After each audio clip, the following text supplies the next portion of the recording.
Okay, Mr. Mayor, we are now live. Please go ahead. Thank you, Madam Clerk. I would like to call this meeting to order. We have a very heavy agenda here tonight, so we must get at it. Madam Clerk, do we have any other add-ons to our agenda? Thank you, Mr. Mayor. And yes, I have a few to run through. Okay, so first, Councillor Coburn would like to request that a closed meeting discussion regarding personal matters about identifiable individuals, including municipal or local board employees, be added to our closed session this evening. And we as staff respectfully request that an additional other unrelated topic be added to the closed session agenda this evening regarding a position, plan, procedure, criteria, or instruction to be applied to any negotiations carried on or to be carried on by or on behalf of the municipality or local board. And we as staff also request that agenda item 7.4.1, being report CBO 2020-04, approval of building bylaw, be pulled for consideration this evening for presentation at a future meeting of Committee of the Whole. Thank you, Madam Clerk. So I'll read the recommendation I have before me. That the agenda be amended to include 2 additional items to closed session discussions per open meeting exemption B and K of section 239 of the Municipal Act, being personal matters about identifiable individual, including municipal or local board employees, and a position, plan, procedure, criteria, or instructions to apply to any negotiations carried on or to be carried on by or on behalf of the municipal or local board, and that agenda item 7.4.1 CBO 2021-04, approval of building bylaw, be pulled for consideration for presentation at a future meeting of Committee of the Whole, and that the agenda be approved as amended. There's someone to move to put on the floor, please. Moved by Councilor Pringle, second by Deputy Mayor Carlton. Is there any discussion on the motion before us? Seeing none, a show of hands in favor of the motion. The motion is carried.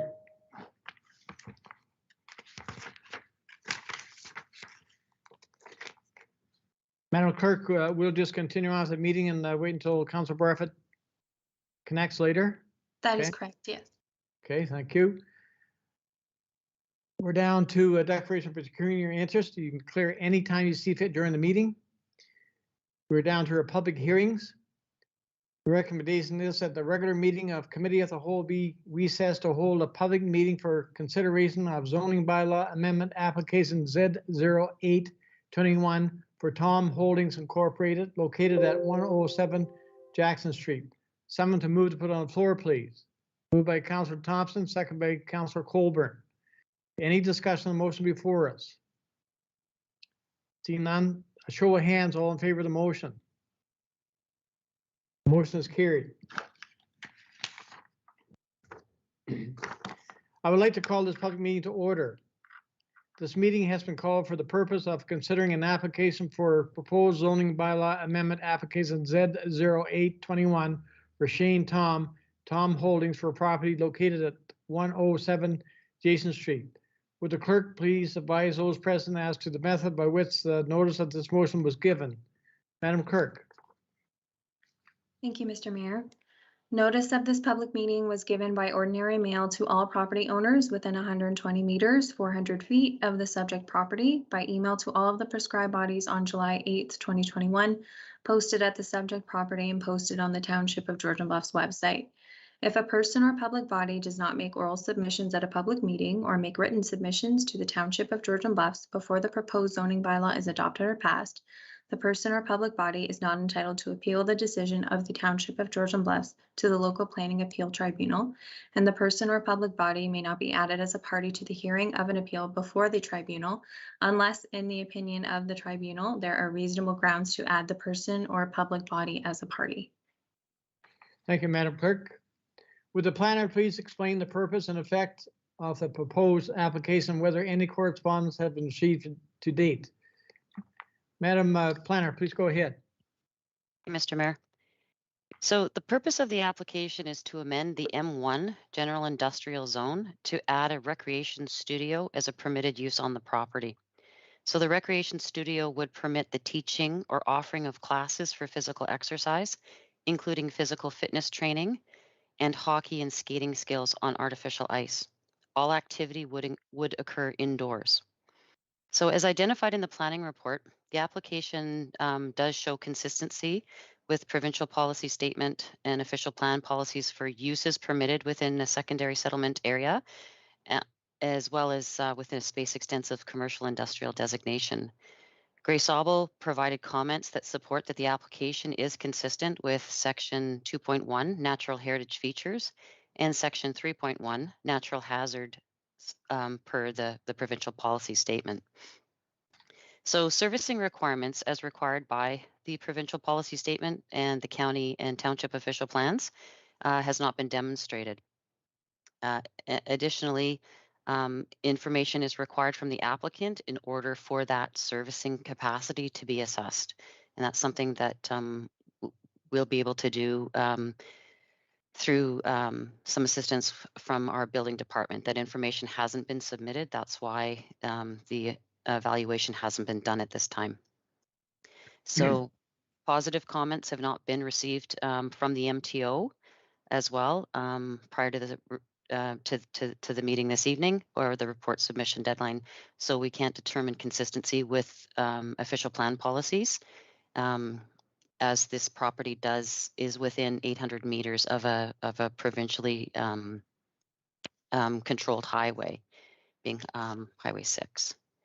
So in addition, the report does provide council with some information on the proposed use.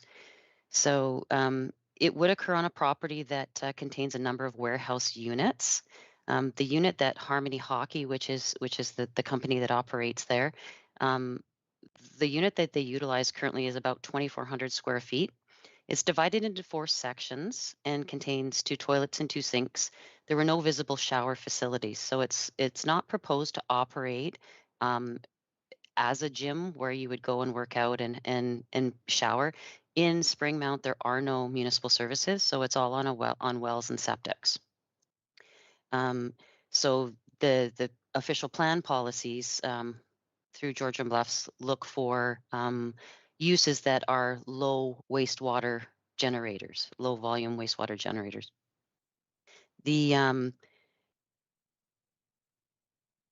So the business itself is unique in that it provides some specialized skating training and hockey training. I did have quite a bit of discussion with the owner, and it actually provides a skating ramp. It's only one of 2 ramps in Ontario that provide specialized training for skaters. And there's also an area there for weights so that teams can go in and they can do a variety of different training options as well as an area for shooting practice. And that's where the artificial ice comes in. So in processing the applications, I did have a look at the website, and I do note a concern with the fact that there are services offered on the website that are not suitable to this location. I would let council know that the website does say that the business uses or utilizes other facilities. So as part of the services offered, there is on ice training, and that's offered at the Julie MacArthur Arena. So some of the business does occur, in different areas, not just within that space in Georgian Bluffs. So I just want to make that clear for everyone. My concern is with the services that are offered that weren't identified on the website for that space, or sorry, on the application for that space. So there's a day camp offered, and it's for children that are aged 5 to 13 years of old. 5 to 13 years of age. Childcare facilities are generally considered sensitive land uses, and just generally, our policies don't support sensitive land uses in space extensive commercial designations. So this is a industrial area. So it's a Springmount Business Park. We have lots of businesses in there, car repair. There's the Drive Test Center. There's lots of industrial uses through there that aren't suitable to be located adjacent to a use where children are located. So staff would like to be very clear that the policies don't support that. Therefore, staff cannot support that as a permitted use in the location. So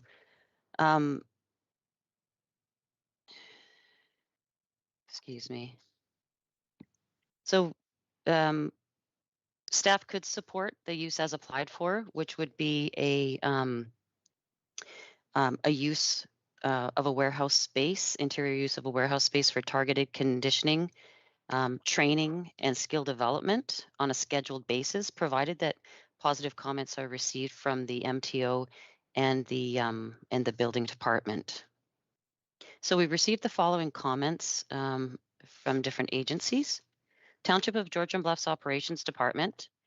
They note that for this property, at the time of any building addition, a revised updated grading and drainage plan will be required, along with storm calculations on the proposed storm sewers. The Township of Georgian Bluffs Building Department comments on servicing capacity are pending. The Grey Sauble Conservation Authority note no objections to the approval of the application. The Grey County Planning and Development Department note that provided positive comments are received from the Conservation Authority as well as the MTO, and that Georgian Bluffs staff are satisfied as to the capacity of the existing services on the property. They have no further concerns. They wish to be notified of the decision on the application. The Risk Management Office do not have any comments on the application. The Historic Saugeen Métis, no comments were received. Ministry of Transportation, no comments were received by the report submission deadline. The City of Owen Sound has notified us that they will provide comments. It was supposed to be prior to the meeting this evening, but they will be providing us with comments tomorrow. And Enbridge Gas just notes that there are gas lines running through the area. If there's a requirement to relocate any of them, the property owner would be responsible for the costs of that relocation. We circulated the application to all property owners within 120 meters of the subject property. We didn't receive any comments back.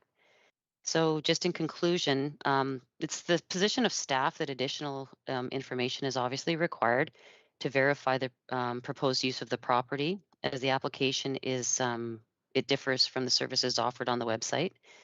We haven't received positive comments from the Township Building Department, and to verify servicing requirements can be met, and we have not received positive comments back from the Ministry of Transportation noting support or concerns with the application. So my recommendation is just for council to receive the planning report. And I do note that the owner of the property was not available to attend the meeting this evening. However, the owner of Harmony Hockey School, Amanda Fromager, is online today, and we would both be happy to answer questions. Thank you. Thank you, Jen. Amanda Fromager, you've registered to take part of the meeting. Any comments from you, Amanda? Go ahead. Hi, so basically we were hoping to get zoned for sports and rec to keep going with fitness classes and the indoor artificial ice. We aren't trying to be licensed or go for childcare. I originally had the idea of doing that so I could run some after school programs, but just where the location is and stuff, it's not going to work. However, we do like the idea of trying to do the summer camps if it's possible.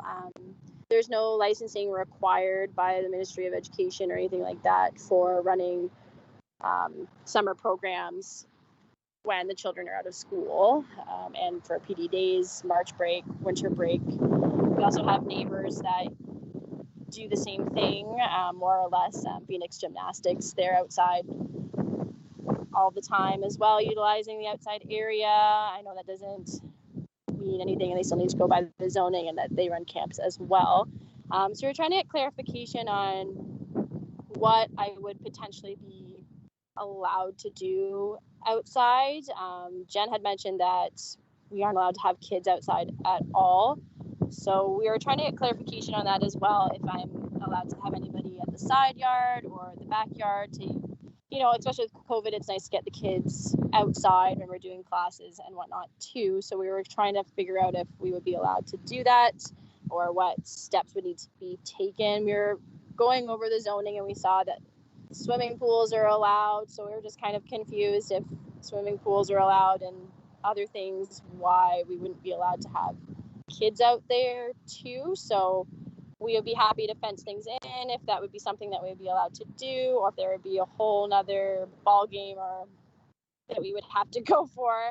But more or less, we are happy to do the inside and trying to figure out what would be allowed for the outside as well. The inside is obviously the most important, with the synthetic ice, being able to do the small classes. We're not trying to do 30, 50 people inside. We run with like 16 kids or less situation, or we have a hockey team that comes in, and like Jen was saying, part of the team would do the weights, part of the team uses the ramp, part of the team does the shooting pad, and we kind of work in a circuit rotation. So I teach children of all ages, and I'm qualified to do OHL. So we're trying to do bring higher level skaters too, especially with the ramp. Jen had also mentioned we're one and two places in Ontario that have the incline ramp.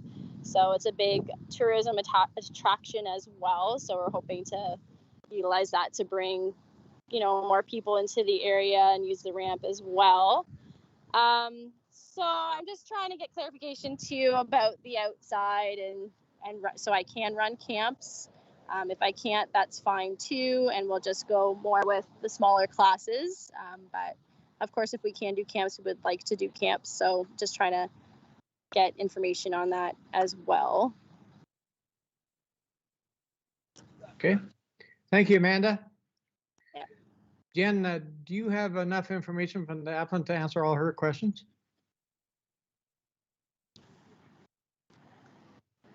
Yes, Mr. Mayor, did you want me to address it now?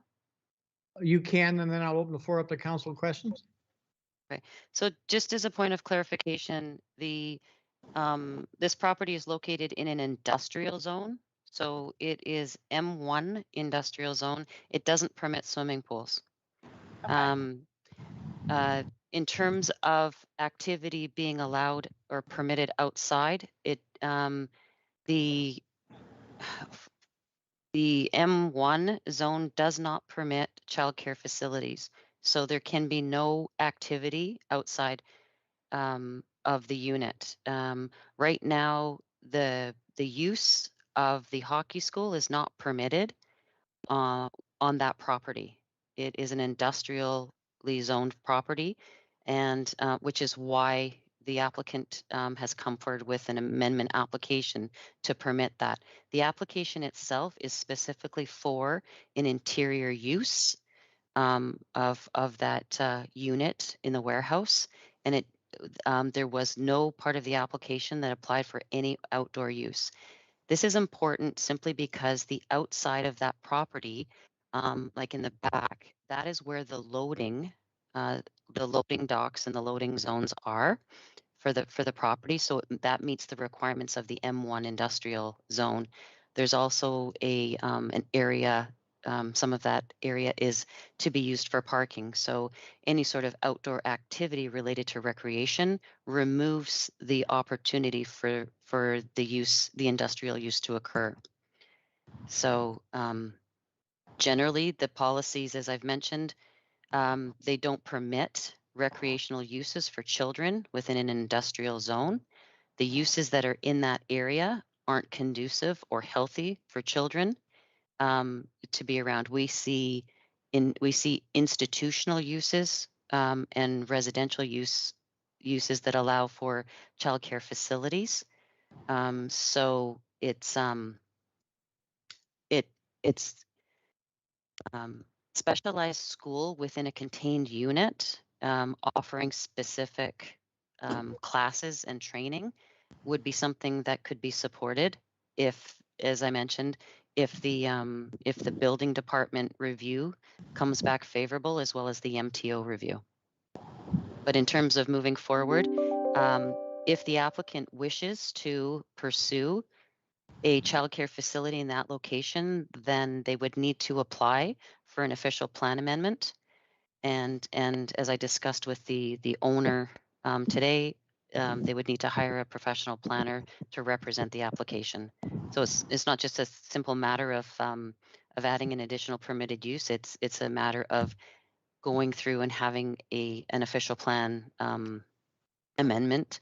And because of the way that industrial park is set up, staff need to be clear that there's very little possibility that staff could support that application. And I've had that discussion with the property owner. I don't have interest in operating as a childcare facility. I just had interest of the school age camps when kids are not in school. I understand what you're saying too. I just wanted to make clear that I don't want to run a daycare. I don't want to run anything like that. We were just hoping to see if we could do camps when school was out or PD days and whatnot, not run as a childcare facility, because that would require licensing by the Ministry of Education, and we have no interest of doing that. So we were just wondering too, if you were doing outdoor, or if you're doing classes and running it as a studio too, if there would be any allowance of outdoor use at all, or if there was another way of going forward with that, as opposed to trying to get zoned for a childcare center, because we don't have interest in a childcare center. Thank you, Amanda. I'm going to open the floor up to Council. Council Thompson, you had your hand up. Thanks, Mr. Mayor.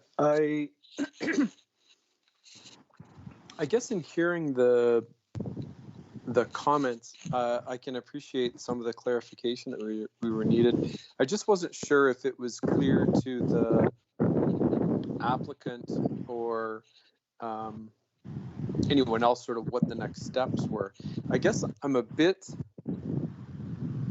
trying to apply a bit of an equity lens, I guess, to this, and I'm thinking, for the last, I think, and there may be very good reasons for this, I just wanted to understand them myself. Like, I think Phoenix typically has run outside classes for the last, I don't know, several months anyway. And I think they operate camps. I'm just curious about if we're applying an even standard, or if the zoning may differ even though they're close in proximity. So that was my curiosity, I think. I know they're zoned, well, I don't know. I think I was told they're zoned as sports and rec, so the same thing that we're trying to go for. But yes, like, I know just because they do it doesn't mean we should be able to do it. I'm just more or less saying that they have a station outside by the highway, which I wouldn't be by the highway. I just think that's dangerous, but they do run camps, and they have for a while, like all-day camps. And I know that they do their outdoor classes too, which I'm sure that they want to be outside too with COVID. Just makes sense. So I understand too, with it being an industrial area, that it would be potentially dangerous. But we are just more or less wondering if there were additional ways or processes that we could go through it, like, or if, let's say, we agreed to build a fence, that would be a possibility when there's a certain area we were allowed to, or things like that, or if it's just there would be no way that we would be allowed to do anything outside, and just trying to clarify that for us too, just so we can figure out how we want to completely finish our renovations inside too, because if we're not allowed to do anything outside, then that's going to affect how we configure the inside. I might make more space for more ice inside if we're not able to utilize the outside Yeah, so we're just trying to get clarification on that as well. Thank you, Amanda. Before I go to, I'm gonna Sorry. ask the planner to comment, but I'm gonna let Ryan Yeah. go. Question first. Well, yeah, I appreciate your comments, Amanda. I was looking more to our planner just to make sure that we're being consistent in our application of the land use, and if there are fundamental differences between the two properties at Phoenix and yours, then that's helpful to understand. But if not, I'm just curious that we're being consistent. But thank you for your explanation. Thanks, Councilor Thompson. Madam Planner, you care to comment? Through you, Mr. Mayor, to Councillor Thompson and the rest of council. So the Phoenix property is zoned to permit a recreation studio defined as the use of the interior of a building for the teaching or offering of physical exercise, including dance, gymnastics, or fitness classes. They are not zoned for outside activity.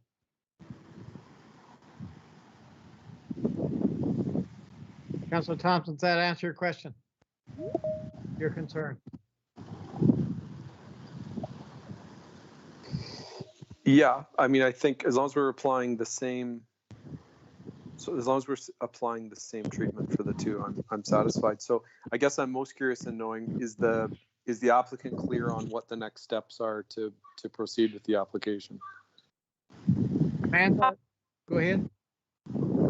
I understand that we're trying to go forward with zoning the inside for sports and rec so that we would be able to have use for the hockey school indoor, as I had spoke to Jen about. So I'm definitely on the same page with her with that, with my understanding that if we were zoned for sports and rec, that would be okay to run our classes indoor with the synthetic ice, the shooting pad, and the fitness center.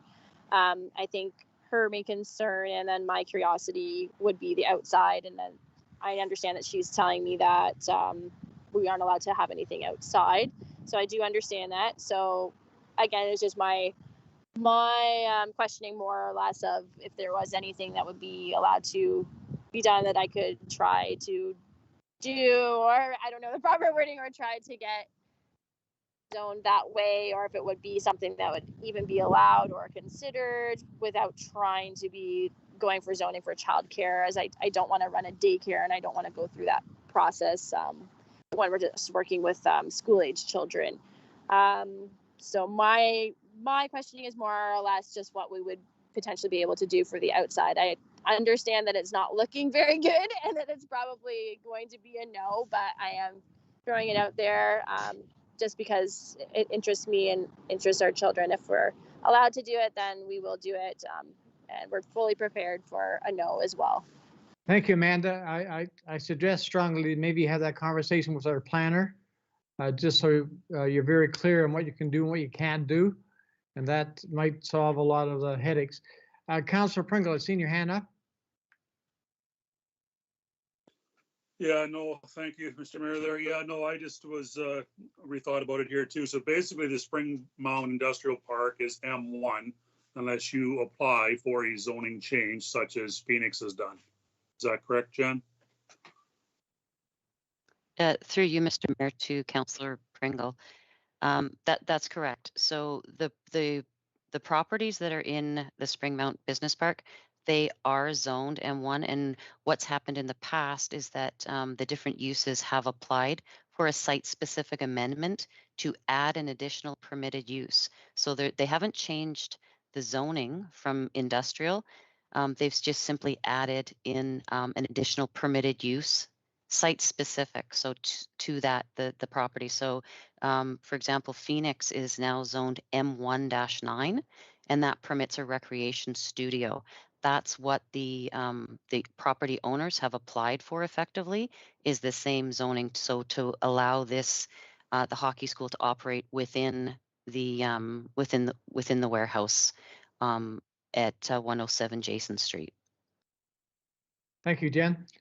Councillor Pringle, does that answer your question? Yes, it does. Thank you. Thank you. Does any member, other member of council have a comment or question? Seeing none, hopefully, Amanda, you'll have more conversation with her planner. And just to make sure you're both clear on what you're asking and what you can do and so on. If that's okay with you, Jen? Okay. No member of the public registered with the clerk to speak in support or opposition of the proposed application. Council will consider all matters placed before prior to submitting their comments to the applicant. If there's no other comments from council or questions, I will ask for adjournment of this public meeting. Amanda, do you care? You want to say something else? I see your. No, I'm okay.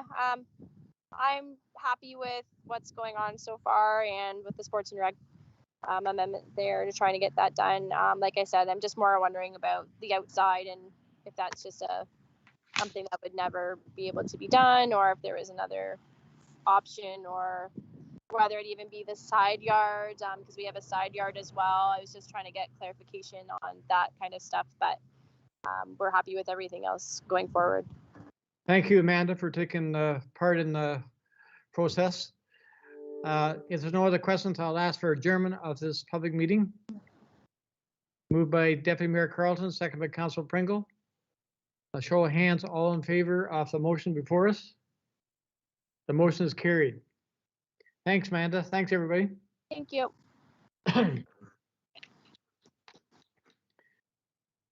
Okay, I have a recommendation here. It has been demonstrated that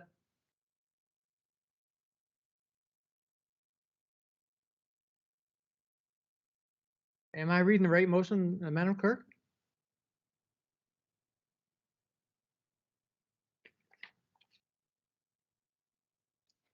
You are, Mr. Mayor, that's correct. If Okay. you would like to read the motion, we can have a mover and seconder. If it's then determined we need to defer the motion, we can then do so.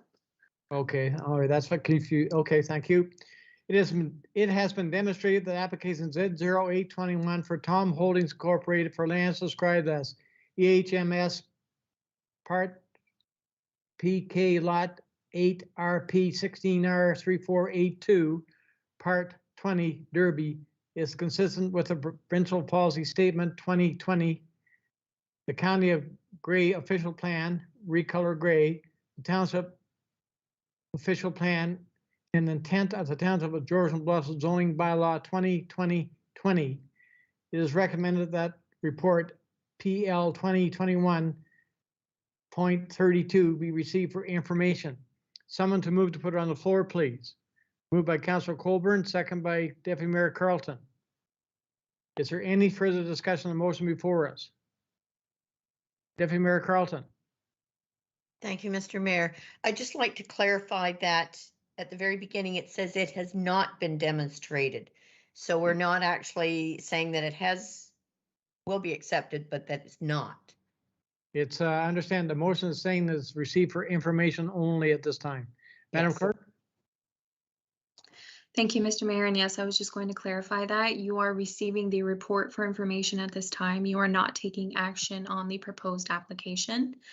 And while I have the floor, I would just like to note that Councillor Sutherland is participating by telephone this evening due to internet connectivity difficulties. So, Mr. Mayor, when you are taking the vote, you will call the vote for all of the members that are participating by video, and then we will do a separate tally for Councillor Sutherland. Thank you, Madam Clerk. Welcome, Councilor Sutherland. I hope you're not getting the storm I'm getting at the municipal office right now because it's quite a storm coming through. Okay, so if there's no other further discussion, I'll ask for a vote on the motion before us. A show of hands, all in favor of the motion before us.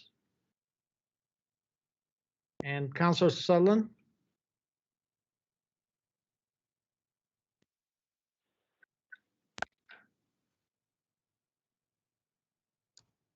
Councillor Sutherland, if you could please repeat your vote.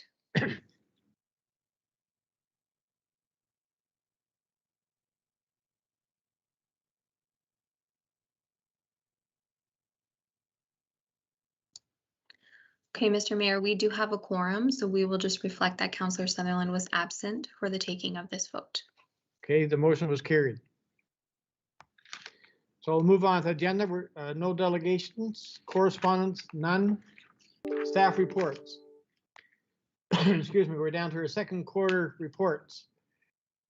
And the recommendation is that the second quarter department status reports be received for information. Someone to move to put on the floor, please. Moved by Councillor Thompson, second by Councillor Colburn. So I'll start off and we'll go through them one at a time. We'll start off. The first one is the planning department. Jen, go ahead.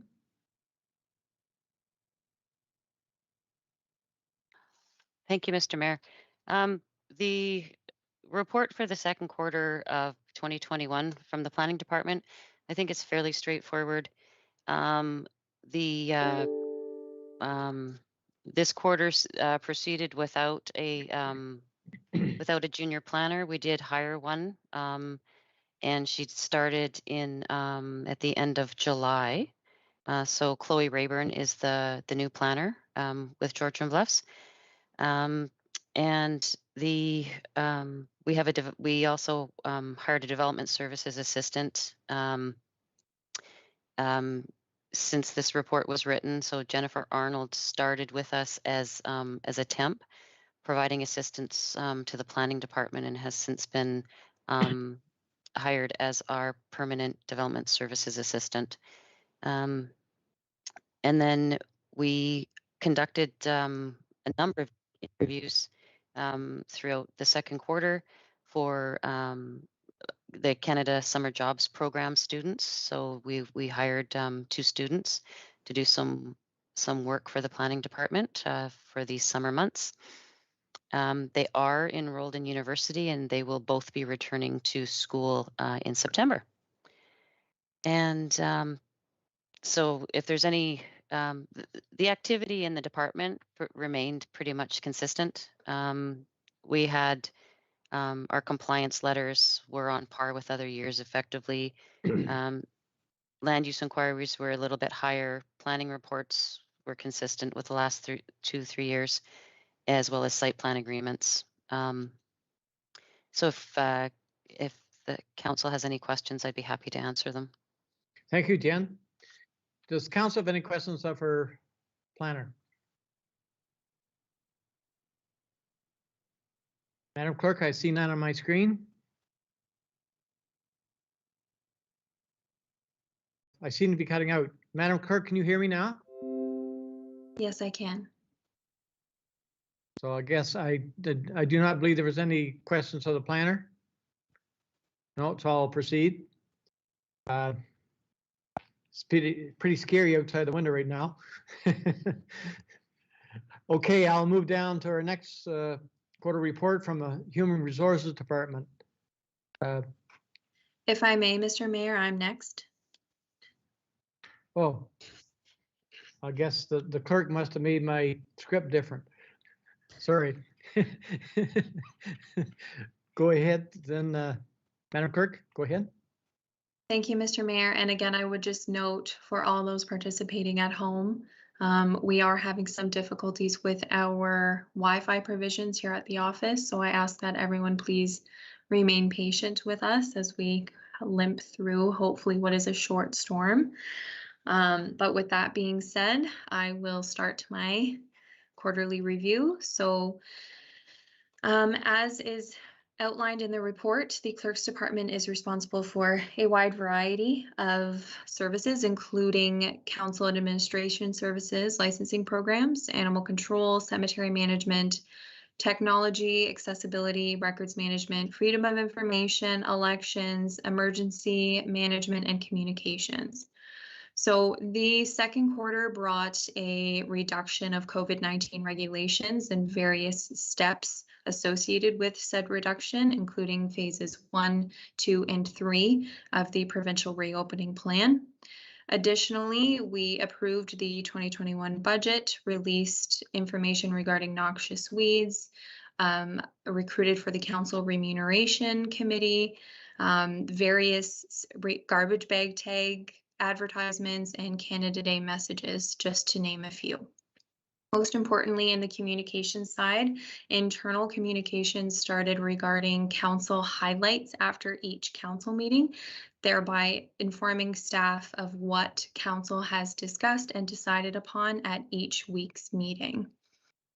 From the council administration perspective, we had less meetings in the second quarter due to the summer holidays to accommodate summer vacations. As council will note, in the summer months, we only have 2 meetings, one of committee of the whole and one of council. Our licensing programs still remain quite slow due to the ongoing COVID-19 pandemic. We're hopeful that we'll see an uptick as we continue to move out of the regulations associated with said pandemic. We are seeing an increase in the number of livestock applications we are processing due to an increase in coyote activity throughout the township. Therefore, we have received our first coyote bounties in my experience at Georgian Bluffs. So it's been an interesting second quarter learning about that process and seeing the life of farmers. So it's been a learning curve, but we are learning together, Carly and I, which brings me to one of my next points. In the second quarter, we also welcomed a new deputy clerk and are very excited to have her, being Carly Craig. In the second quarter, we moved our technology portfolio forward, specifically with file hold and updating and integrating that records management system into the township software fleet. We finalized our VoIP system installation and finalized the Office 365 upgrades for all staff. We are also working in the back end to get our Access E11 work order management system up and running. Further to discussions with council earlier this year, once we get it rolling, we will have training for council as to help inform our community of the new service. What else do I want to go over? So in other special projects, the Clerk's Department of Georgian Bluffs facilitated submission of the Joint Police Services Board proposal to the Ministry of Solicitor General. We led that on behalf of the entire Grey Bruce detachment. We also assisted in the implementation of the bylaw enforcement pilot project with Jane Special Security Services with other members of the management team, including our bylaw enforcement team. We assisted the OPP with implementation of additional paid duties.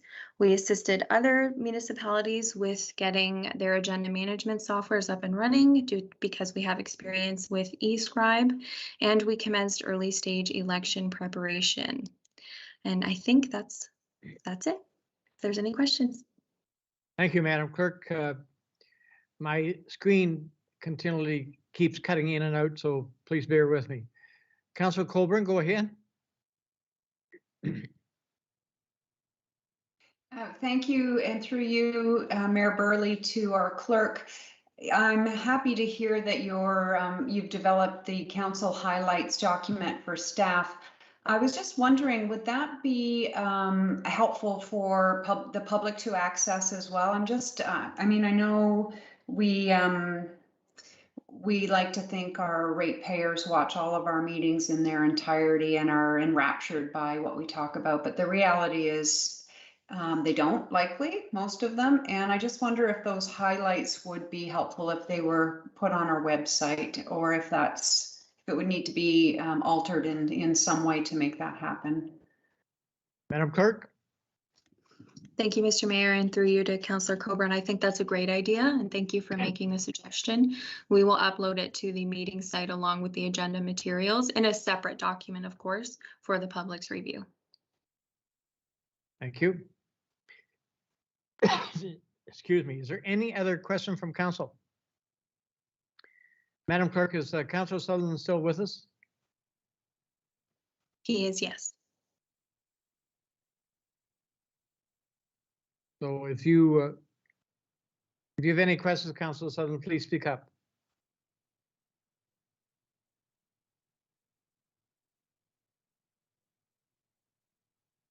Okay. I see no questions, Madam Clerk, so I'll proceed with the agenda. So, Councillor Barfoot, go ahead. Carol, you're muted. Sorry. Thank you, Brittany. I was wondering for the next meeting if we could have the numbers as to the success rate of the security service that we have hired, and what seems to be the hot areas that they're having problems with. Thank you. Madam Clerk? Go ahead, Brittany. Thank you. Thank you, Mr. Mayor, and through you to Councillor Barfoot. Thank you for the question. I have asked JSS to provide us with midterm statistics as to what they've been seeing and what they've been responding to. They do provide staff with an overview of weekly calls that they receive on the weekends and actions that they're taking. I will say that a large number of those reports that I've seen have been related to off-road vehicle use, but I have asked for those numbers to be presented to council at an upcoming meeting. If it's not the next meeting, then it will be a meeting in September. Thank you, Brittany. I guess part B of my question is, I had mentioned to the CAO at our last meeting that could they also add our waterfront parks and other areas to their go-see list at night and on the weekends? Okay, so noted, Councilor Barfoot. Madam Clerk, go ahead. Thank you, Mr. Mayor, and thank you, Councillor Barfoot. I have communicated that to JSS, so they have added that to their patrol routes. And just to make it very clear, someone asked me, how do they get a hold of them? I said, just phone the township office. So they would just phone the township office number and then go to bylaw? Madam Clerk? Thank you, Mr. Mayor. And yes, Councillor Barfoot, you are correct. They would just call the township, select one, and be auto-forwarded to the JSS dispatch system. Thank you. Okay. If there's no other questions for the Madam Clerk, I'll proceed with the agenda. Seeing none. So I apologize, Madam Clerk. Your agenda is perfect as usual. I just having trouble reading apparently tonight. Now we're down to human resources. Ms. Hills, go ahead. The floor is yours. Thank you, Mayor Barely, through you to council. So Q2 for human resources was all about recruitment. As you see from my report, we recruited for a number of positions. So the development services coordinator that Jen spoke about, a new planner, the deputy clerk, a road supervisor, 5 public works operators, corporate services coordinator, climate action coordinator, and then we've also been recruiting for development services, or director of development services, sorry, and a records management coordinator. Those 2 positions are still ongoing. Jen also, I think, mentioned that she has a couple of planning students through the Canada Summer Jobs grant. So we applied for that grant and we were successful. A little bit about that grant. It typically, normally, it funds 50% of minimum wage for employers, but due to COVID, they increased that to 75% for this year, and they extended the amount of time that the youth could be with the employer. So now these youth do not have to be students, but we found that those were the individuals who mainly applied for these positions. So we do have, I think all of our youth right now are students going back to school in the fall. So we have an administrative coordinator who is supporting corporate services and 2 planners that are assisting Jen and a GIS technician who is helping Steve in operations. So that grant actually saved the township. So yeah, next year, I think my recommendation for Crystal when she comes back from her mat leave is to start that process a little sooner, just so we can get more applicants. I mean, the guys that we have are wonderful and they're doing a great job, but it's always nice to have more applicants. Exit interviews. So we only performed 1 exit interview, even though we had 3 staff leave. 1 declined, 1 actually forgot because he was so busy on his last few days that he actually forgot about our meeting. So we had 1 exit interview. And as you can see on page 4, we offboarded 3 staff, 2 resignations and an end of contract. Our employee turnover, so Q1 was 3.28% and Q2 is 10.71%. And I'll be reporting that, or Crystal will, year over year as we build those stats for you. Policy work, we didn't do as much due to the heavy recruiting. So we did the employee recognition policy we revised. And then if you recall, during council on June 9th, we also repealed bylaw 31-2009, the Christmas party policy. Yeah, and then HR just attended a few workshops in that quarter. So that is it for my report. Does council have any questions for me? Thank you, Janet. Council have any questions?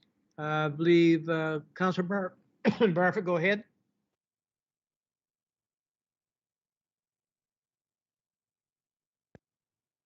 What's in the future? How many more new employees are we going to hire? Well, right now we just have like I said, on my docket anyway, we just have the Director of Development Services and a contract for a records management coordinator. But other than that, that is all at this point, unless we have any resignations.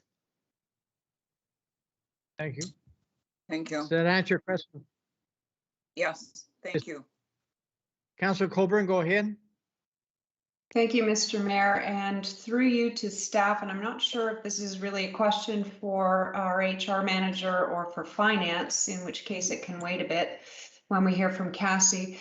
But we have, in follow-up to Councillor Barfoot's comments, we've had a lot of staffing changes, but quite a few additions. And if we are going to onboard another director, I'm not entirely sure as a councillor if I have a good handle on what the budgetary impact of all of these staffing changes really is. And I wonder, Mr. Mayor, if we could ask staff to bring us back a report that will let us know, once all these positions are filled, what is going to be the actual resultant outcome on our budget. What's the impact on our budget?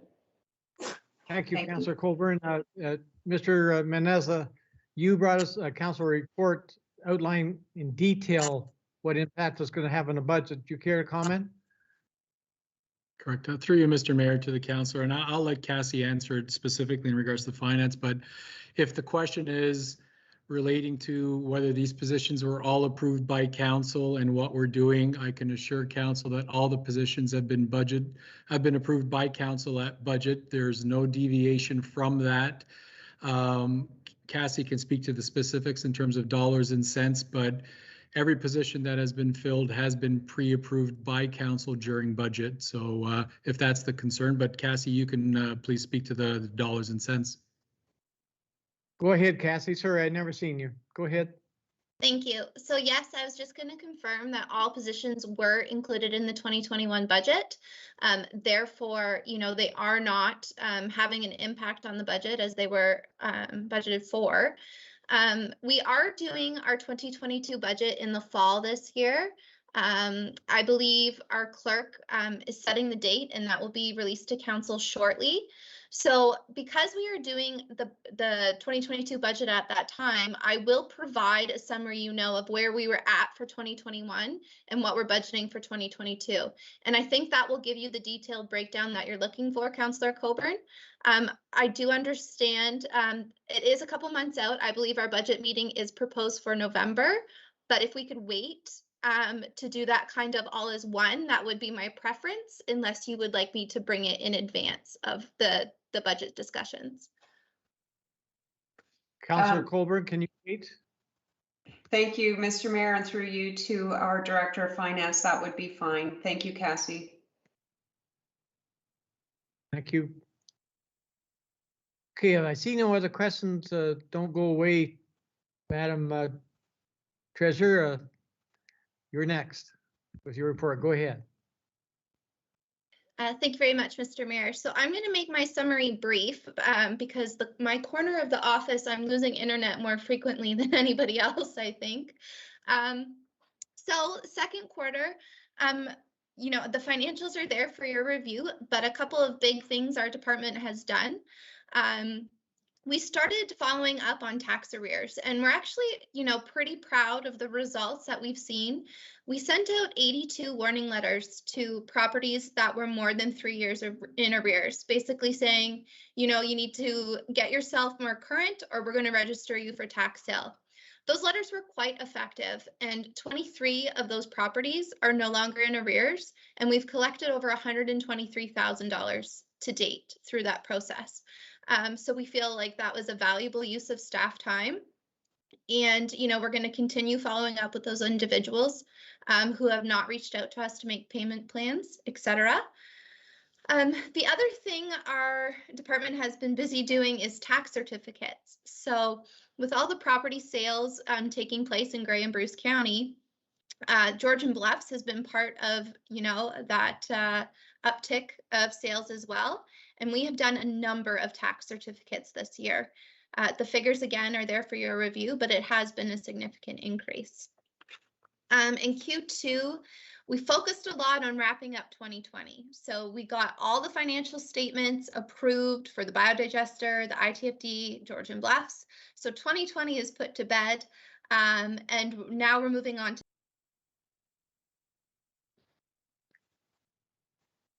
expanding our online payment services to our ratepayers, adding more services that they can pay for online via our website.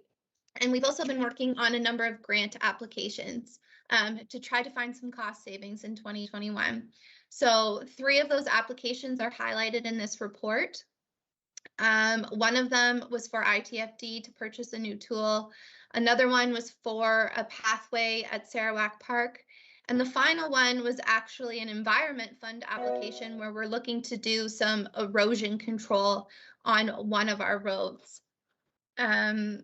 Because all of these were budgeted items in 2021, any grants that we do receive will be a cost savings or will result in a budget savings to us this year. So hopefully we are successful in some of those, and I can report back to council on the status of those applications as I receive it.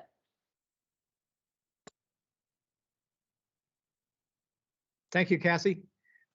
You do keep cutting in and out, but hopefully council was able to hear you and the public. Does anyone have any questions of our treasurer?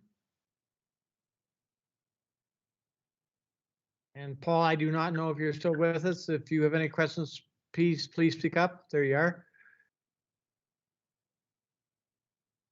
Councillor Thompson, do you have a question? No, I just was waving at Paul. He popped on my screen. Oh, okay. Okay, we have no questions. Thank you, Cassie. So we'll move on with our agenda then. We're down to building and bylaw enforcement. Mr. Lewis, are you with us? I am. Can you hear me? The floor is yours. The floor is yours, Tim. Go ahead. Okay, good evening, everyone. I may cut out because I've done it about 4 times since I've been doing this. Pretty stormy here. Building department quarterly report is, as you can see, pretty positive. A lot of things have worked for us that we planned out for this year. We wanted to make sure that by moving to the cloud permit software and a number of other things that we were able to pay for those services, we adjusted our permit fees to help compensate for that, and also to make us more in line with other municipalities. And that has paid off for us. And that is reflected in the numbers that you see before us. As you can see, Georgian Bluffs is a very popular place. We have quite an increase in the number of new home starts, and we're definitely issuing a lot of permits and doing a lot of inspections within the municipality. We've been able, as a building department, to stay active and provide the services that people want. During the COVID outbreak, partly due to the fact that we implemented cloud permit in the 3CX phone system, we found that very helpful and has made us very efficient. As Jen alluded to, we have a new assistant in the office, Jen Arnold. Along with our reporting software and the help of Jen, We're getting caught up in dealing with making sure the permits are closed and all our information is up to date and filed. The importance of that in the end game obviously comes in assessment, and you know, if we can keep things up to date with MPAC and kind of give them real-time data on what's being built and what's going on in the municipality, that helps out our bottom line. And you know, thanks to the software and thanks to having Jen in place, we're in a pretty good position there, and that should be or start to be seen in the assessment rates. So, subject to any questions anybody has, building department's in a very good position. Thank you, Tim. Does the council have any questions of our chief building official? Not seeing none. So I'll move ahead with our agenda. We're down to operations department. Mr. Gomar, the floor is yours. Go ahead. Thank you, Mr. Mayor. Through you, Mr. Mayor, to council. This Q2 report for operations is projects that we started in the summer months after the budget was approved in June of this past year. Pulverization, base stabilization, and surface treatment are now complete. Surface treatment program, as everybody remembered last year, was in the late fall. This year we actually got it done by the end of June, beginning of July. So the road has the actual 8 weeks to set properly. We are noticing a lot of less float on the roads, and the road looks a lot better with the pulverizing over to the shoulder edges and cleaning up and getting that crown back into the road. Lots of gravel roads that were done this year from the staff. We did over 17 road segments of gravel road with 3 inches of gravel lift. There's desperate need of some of our roads to be improved that way. Staff have been, doing an amazing job on the whole great gravel program, along with dust suppression as well. So we got the dust and gravel programs done ahead of schedule as well. Lots of little park projects have been going on top of the regular day-to-day operations and maintenance aspects. So we did the installation of the flagpoles at certain locations throughout the township. So there's one at the Centennial Park we've installed, Sarawak Family Park, the Cedar Hill Park flagpole has been replaced finally. And then also we have included a new flagpole at the Derby shop that was currently missing. So there's some pictures there within the report to show you what the flagpoles look like. They're showing our township flags that are flying true and well with the flag there. Derby Community Center, during the lockout, recreation staff did have some extra spare time. They did do a fantastic job of renovating the old storage closet almost into more of an office for staff to start, taking information from user groups that do decide to use the facility and kind of move it forward. So they gave it a nice fresh paint coat, changed the flooring in it from the old tile, laminate flooring tiles, also cleaned up some of the leaks from the old water spills from back in the day. Sarawak Family Park, we did some major little upgrades out there as well. We're currently in the process of finalizing the rubber wood chips around the playground structures. We removed all the cedar posts and chains, which were a concern from our staff with our equipment and also little kids running around them as well and getting kind of caught up. So we changed them over to a more of a concrete Jersey barrier kind of style, which is a little bit more attractive in looking. And we are currently also in the process of trying to get that parking lot lines and painted for the upcoming winter season so people know where to park and stuff. All in all, operations has been a very busy time for the last 6 months. Parks and Rec, and same with the roads team. They've been doing, like I said, I can't, say anything worse about it, but they've been doing a fantastic job, and I'm continuously watching what's going on. One thing that I do like to mention to council is if you do get calls, please feel free to let us know. But the other thing too is our roadside program has started up there last week, and the tree machine is out taking it on roadside intersections and then continuing on with our processes. So that's right now as we sit for Q1 and Q2. So if you have any questions, please feel free. Thank you, Steve. Does council have any questions? Councilor Barfoot, go ahead. You're muted, Carol. For the rest of council's information, I've been speaking to our operations manager regarding concerns that I've got from the people in Shallow Lake. Could you sort of bring us up to date on that, Steve? I've asked for a traffic count on that highway. What is happening is there's a great number of retired people in Shallow Lake and a number of children, and the school's going back soon. It takes forever to get across the street because of the volume of traffic. Yes, it'll decrease, once the summer's over, but it's still dangerous. And we have huge trucks that are coming out the county road and trying to get onto the highway, which is right on a curve. So I just thought that the rest of council should know about that concern. And Steve is dealing with it. Hopefully it's going to give me a yes, they can do something. Steve, any comments? Through you, Mr. Mayor, to Councillor Barfoot, that is correct. I have reached out to the MTO roads department there. They are currently reviewing the road for what possibilities they can do to, for traffic calming and other traffic counts as well. So we're just waiting to hear back from the MTO, and then we can kind of update council once we receive the information. Okay. Thank you very much, Steve. I'll pass that on to a couple of people who've contacted me. Thank you. Does council have any other questions of the Director of Operations? Seeing none, on behalf of myself and council, I would like to thank all department heads for the great quarterly reports. Well done, and I really appreciate it. Thank you. So I'm going to move on with our agenda. We're down to Mr. Mayor, if I may interrupt. Sure. The motion to receive the quarterly staff reports remains on the floor. So if you could please call the vote on that motion. I've seen that was a long time ago. Yes. I'm ask for a motion that's on the floor, please. All in favor of the motion? Show of hands, please. It's carried. Thank you for keeping me in line, Madam Clerk. So I'll move forward with our agenda. We're down to finance.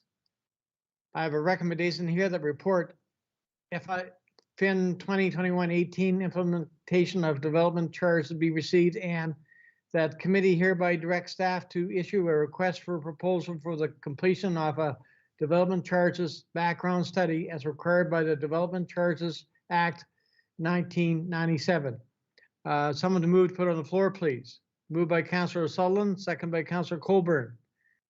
And Madam Treasurer, you have the floor. Thank you, Mr. Mayor. So when we were going through the budget process this year, I presented to council the possibility of implementing development charges. And in that presentation, we did a couple slides detailing what they were, and staff expressing the need for us to start considering them. So tonight I'm before you to hopefully get direction to get this process moving. So the whole concept of development charges is that growth should pay for growth. So without development charges, and I provided some examples in my report, in order to accommodate that growth or to, bring that growth into the area, there's a number of things that have to be done up front to support that growth. So for example, and a really good example is water treatment plants. So before you can have a new subdivision or approve a new subdivision, one of the things you need to know is that there's water to service that subdivision, right? And part of that might be that your water treatment plant needs upgrades needs upgrades to accommodate those 50 additional homes or whatever it may be. Because that cost is needed up front prior to the development taking place, that cost is burdened, or that cost becomes the burden of existing water users. So what development charges allows us to do, is to recoup those costs and put them back onto the new homes. And water is only one example of that. I provided an example in my report of, yes, you approve a subdivision and the developers do a great job of building the roads within that subdivision and putting the water infrastructure in that subdivision. But what we don't look at is how that subdivision affects the areas outside of it. So for example, the road leading up to the new subdivision, maybe it needs upgrades in order to support that growth. Or the recreation centers in the area, maybe they need updates to expand for that extra capacity or for those extra users. So what development charges does is make sure that the people causing the increase in demand in services or improvement in services are the ones paying for it, instead of the existing ratepayers footing the bill. Because if you don't put those costs back on to the growing areas or the people causing the growth, the existing taxpayers have to pay for those increased costs. And what can happen is it can lead to a reduction in levels of service to find the money to pay for that, or it can lead to congestion of services. So again, I detailed that more in my report, but I really want council to consider this revenue tool as it has become a tool that is used quite often in municipalities. I've detailed, the development charges that we see in the areas around us. Most municipalities in Grey and Bruce County are using development charges. It was very difficult to summarize existing charges in a chart because, for example, the town of Blue Mountains had about 10 to 15 different development charges depending upon what area your home was in and what services your home receives from the township. But I did put a high-level chart together for your review. In order to start looking at development charges, the first thing the township has to do is engage a consultant to prepare a background study. So what that consultant does is look at growth trends. It looks at, the province's targets of what our growth should be over the next however many years, our capital costs, and the services we provide our residents. And they calculate a development charge to be charged. And it's quite an engaged process. So there's public meetings, there's multiple sessions with staff, with council to make sure that everybody has input into this background study. Approving a background study does not approve development charges. Approving the consultant to do a background study does not approve development charges. So you would get all the information back from the consultant, about if you were to implement what that would look like. But development charges are not officially in place until you pass a bylaw, basically implementing them. So tonight, if you were to direct staff to issue the RFP for the background study, you are not approving development charges at this time. So I just want to make that very clear. We're kind of in the information gathering stage, and we would still be likely a year out before we would have development charges in place. If we had had development charges in 2020, and we assume that the development charge was $6,000. And I just picked that number because, it falls within what some of our neighbors are charging. So if we make those assumptions, and they are some pretty big assumptions, we would have collected $306,000 that could be used to fund the growth in our municipality. We're not going to stop the growth. We're seeing more and more people moving to this area from outside the city centers. So we're not going to stop the growth, but we need to have a way to pay for it because, if we keep going the way we're going, the only way to pay for this growth is to increase our tax rates, to make our existing residents pay to accommodate that growth. And that is why, as staff, not just myself, as the senior management team, we would really like council to consider doing the background study, getting the information to make decisions on development charges, and hopefully implementing them. Yes, so that was a very high-level overview of my report.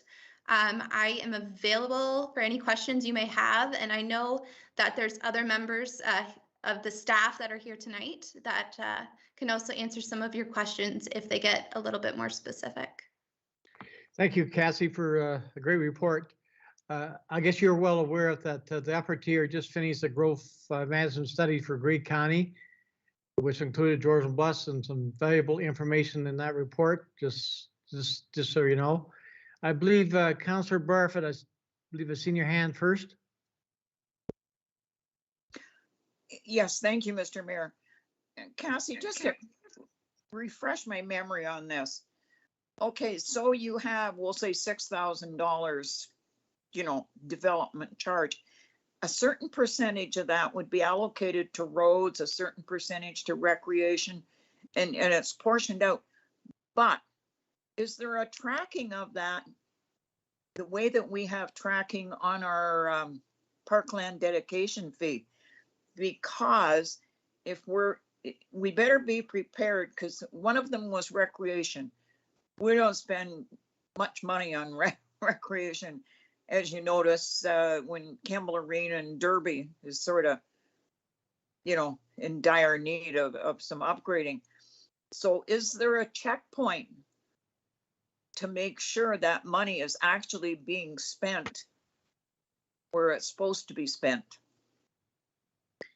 Thank you for the question, Councillor Barfoot. And yes, there is. So you are correct. When that development charge is developed, basically what the consultant says is we're going to collect, $2,000 to go to roads, $1,000 to go to parks. If you're on a water system, another $2,000 to go there. So you're right. They do break it down by percentages. And then what happens is when we collect those development charges, they do have to go into specific reserve funds, and that's how they're tracked. So you are correct in everything you said. And yes, the township is accountable for making sure that it is spent as defined in that development charges bylaw. Thank you very much, Cassie. Thank you. Councillor Coburn, go ahead. Thank you, Mr. Mayor, and through you to our Director of Finance. I thought your report was really well explained, Cassie. It's a complicated and complex subject, and I have to admit I don't know much about it, but it certainly makes sense to me the way you explain it. If we go ahead and have a study completed, I'm assuming there would be some kind of time frame within which we would have to implement a bylaw for these charges. Otherwise, the study information would be outdated. So I just wondered if there is some kind of time frame imposed upon us after receiving those results. Cassie, go ahead. Thank you, Councillor Coburn. So there's not a time frame for implementing it, but a background study basically becomes null and void after 5 years. So you have to redo it every 5 years. So as some former members of council, as some members of former councils may remember, we did a background study back in 2013. It actually started in about 2011, I think. And legislation kept changing quickly. So we never basically finished the study. And that's because we took so long to do it, and legislation was changing at the same time. So by the time the consultants had a product that was almost finished, it was outdated. So I hear what you're saying. Ideally, if you do this study, you're passing the bylaw to implement the development charges right after the study is received and finalized and approved by council. Okay, thank you. For some reason, I was thinking there was a 1 year benchmark or requirement, but I could be wrong about that. Thank you. Not in the legislation I was reading to prepare this report, but I could be mistaken. Thanks, Cassie. Councillor Thompson, go ahead.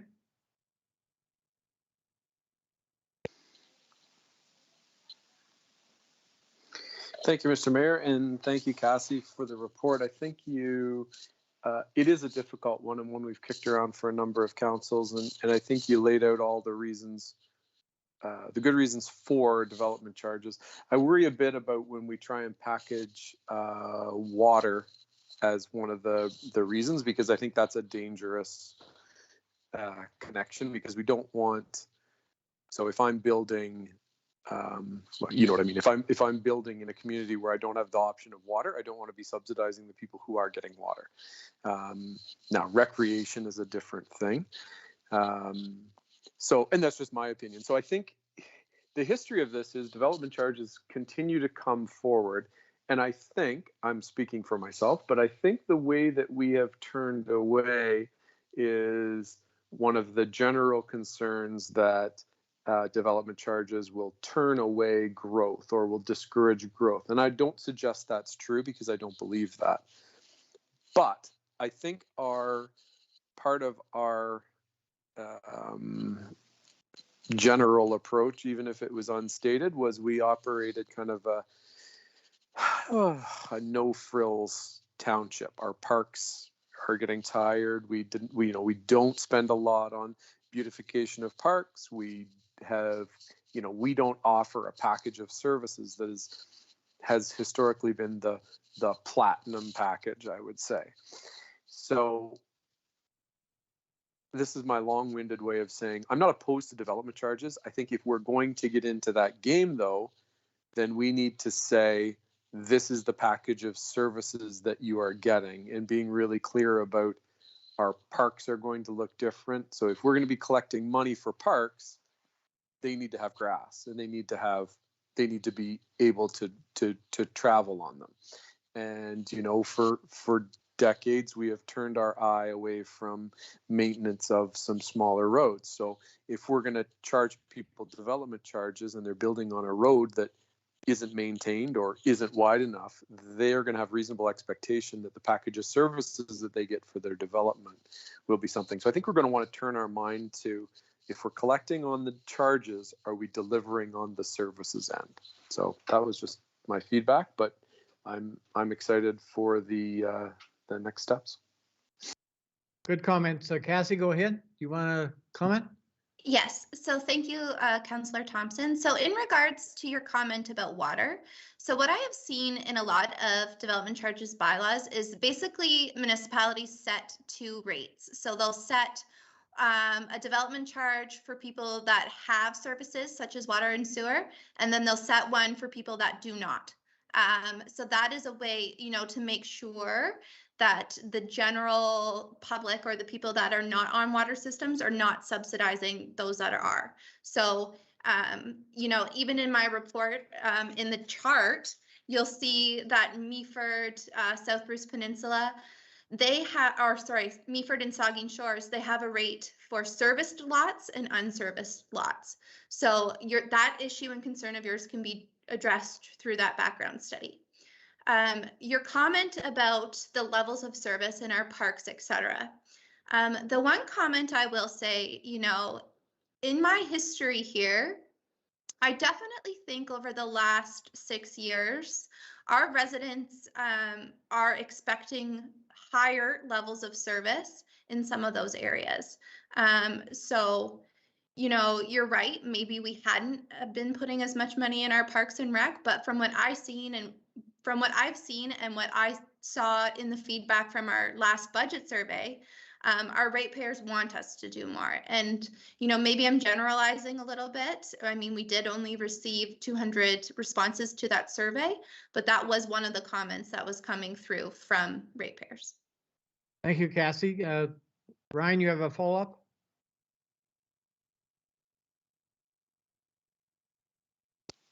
Sorry, it's not so much a follow-up as a question, I guess. So I think in areas that we service, if someone purchases a lot, don't they have an obligation to pay into the water system it's intended to catch them back up on that capital?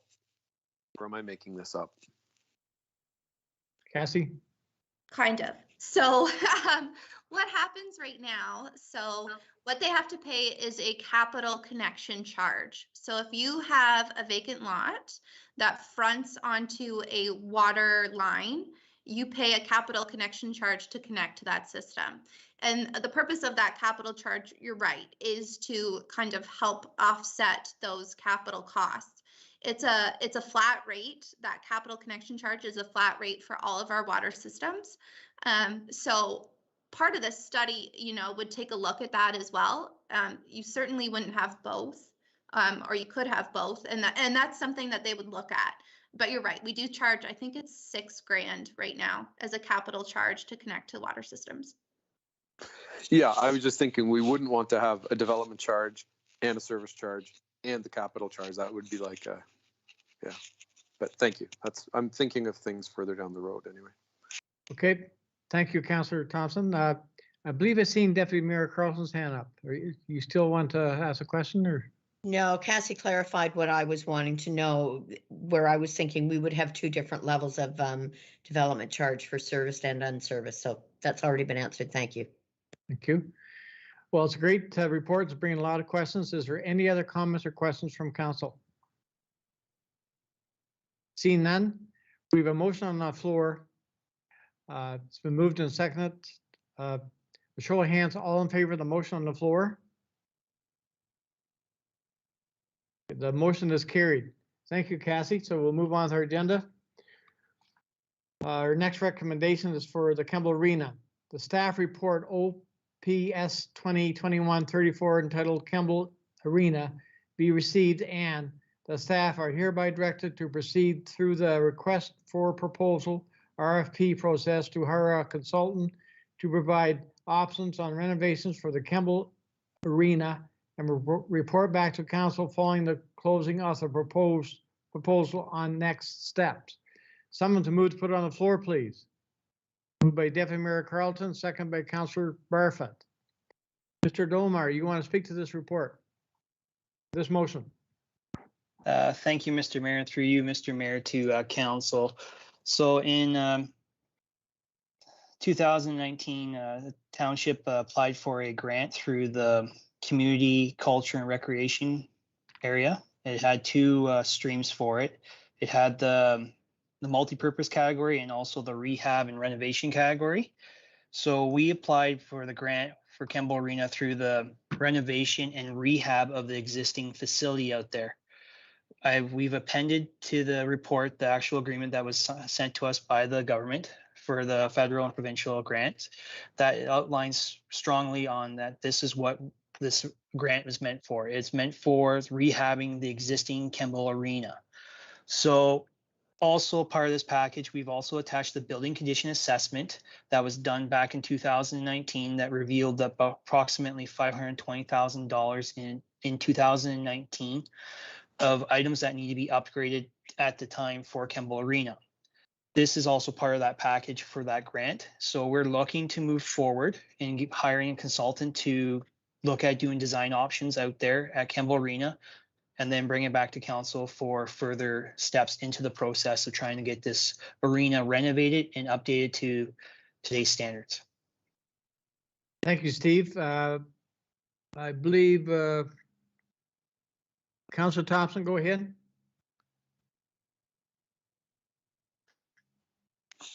Well, I may be jumping in too early. Like maybe I should wait and hear some of my colleagues. I just wonder about if, well, I'm not sure how I feel about it. I wonder if calling it the arena is something we need to rebrand or reconsider, because I'm looking at this as an opportunity. So my only consideration, I guess, and my urging would be for us to consider this as a place that is a multi-use facility, and it helps us to address some of the things we need. So I'm thinking some of our glaring needs are, and this fits into our development charges, is if, you know, we have, I'm one of them, we have a population that's aging, and I don't intend to go anywhere. We don't really have facilities for people to play euchre, play pickleball, play on and on it goes. I really think we need to rebrand this center as a multi-use place. So, I mean, do we want to call it the Kemble Community Center or something different than that? I throw that out there because I think what we want our consultant to do, if we're entertaining the idea of artificial or natural ice, I'm going to really press that we have a long conversation about moving away from that. We just don't want to do it. And I think we really want to turn our consultant attention to a multi-use facility that allows us to do lots of different activities. Thank you, Councillor Thompson. That was the whole original intent of doing what we're doing. And anyway, I'll move on. And it's okay to be first with comments too. Councillor Sullivan, go ahead. I don't know if the Director of Operations wanted to respond to Councillor Thompson. He did have his hand up, I think. Okay, go ahead, Steve. Through you, Mr. Mayor, to Councillor Thompson. Yeah, that's the approach that we are looking at for this community center. We're looking at more of the multi-use activities there, having some rooms for meetings, having pickleball court lines, keeping the lawn bowling group going as well. There's a lot of that kind of components there. The natural ice, we've heard it from the residents that the natural ice in the ice arena wasn't being used the way it was back in the day. They're looking more of a community center hub, more spots where they can go play the euchre games after hours and stuff like that. So that is what this consultant will be also looking at, trying to make it more of a multi-use facility versus just an arena. So we are kind of looking at updating the kitchen. We're looking at the change rooms and stuff like that as well. Thank you. I'd like to pass it over to the CAO as well. Okay, go ahead, Al. Thank you, Mr. Mayor. Through you to council. Yeah, the idea when we talk about the Kemble Arena is just, it's traditional. That's what it's called. The idea has never been contemplated that we're looking at putting ice in there or anything like that. The entire concept is to make it a truly a community hub that would allow residents of all ages to enjoy it. Part of what we've talked about is in the hopes that we'd get an RFP out there that we would hire an architect who would manage the project, who would look at what the retrofit would be for the facility that would allow us to make it truly multifunctional and multi-generational in its use. And that's what we're going for as part of this retrofit of the facility that's currently known as the Kemble Arena. Thank you, Al. Go ahead, Councillor Sullivan. Thank you, Mr. Mayor. Yeah, I was kind of concerned with the same things that Councillor Thompson had in mind, and more of a community hub. I think it's exciting news for Georgian Bluffs and the community of Kemble as well. I have a little bit of concerns with the hiring of a consultant. I don't want to see us spend large portions of our money going towards that. We already have the study that was done in 2019 for the building, and I don't remember the figure. The director of operations mentioned around 500,000. That's probably going to be upwards of 750 or 800,000 now with the price inflation of stuff. So we're going to eat up a very large portion of our money right there. So I don't want to see us hire a consultant or an architect as well to design things, and then we're out, another $100,000 or $150,000, leaving only a few $100,000 left. So I'm concerned about that. Other than I'm happy to see it moving forward. I'm very excited to see the process go through. Thank you. Thank you, Councillor Sullivan. It's a project that I've been watching, and great to see it moving ahead the way it is. The original study we had done was to look at the structural component of the building itself to make sure it's structural sound and so on, done by an engineer. Now we need to hire a consultant, an architect that will actually have public meetings to bring the public in. What do you see this building looking like, and get all their comments, put it all together, and come up with a design of how we can put it all together and make it into a community hub, we'll say. So everyone will have an opportunity to have their input and to make that design work. That's his profession, and I really think that's why we need an architect to do that. Councillor Colburn, I see your hand up. Thank you, Mr. Mayor. Yeah, I'm going to go back to Councillor Sutherland's remarks. I agree. I got to say, I'm getting tired of seeing the amount of money go out the door being paid to consultants. We have consulted with our public about the use of this facility when we did the consultations last year for our master rec plan. I wonder if we could use some of that information. And I wonder if we could, if staff has time, to solicit feedback from community members to make sure it's fresh and current. But I don't know, to see us hire another consultant, it's time consuming, it's costly, and frankly, I think there might be, I think we should consider better ways of spending our money than constantly hiring consultants for these kinds of jobs. Those are my thoughts. Thank you. Thank you, Councillor Colburn. Just keep in mind, Council, this is an assembly building.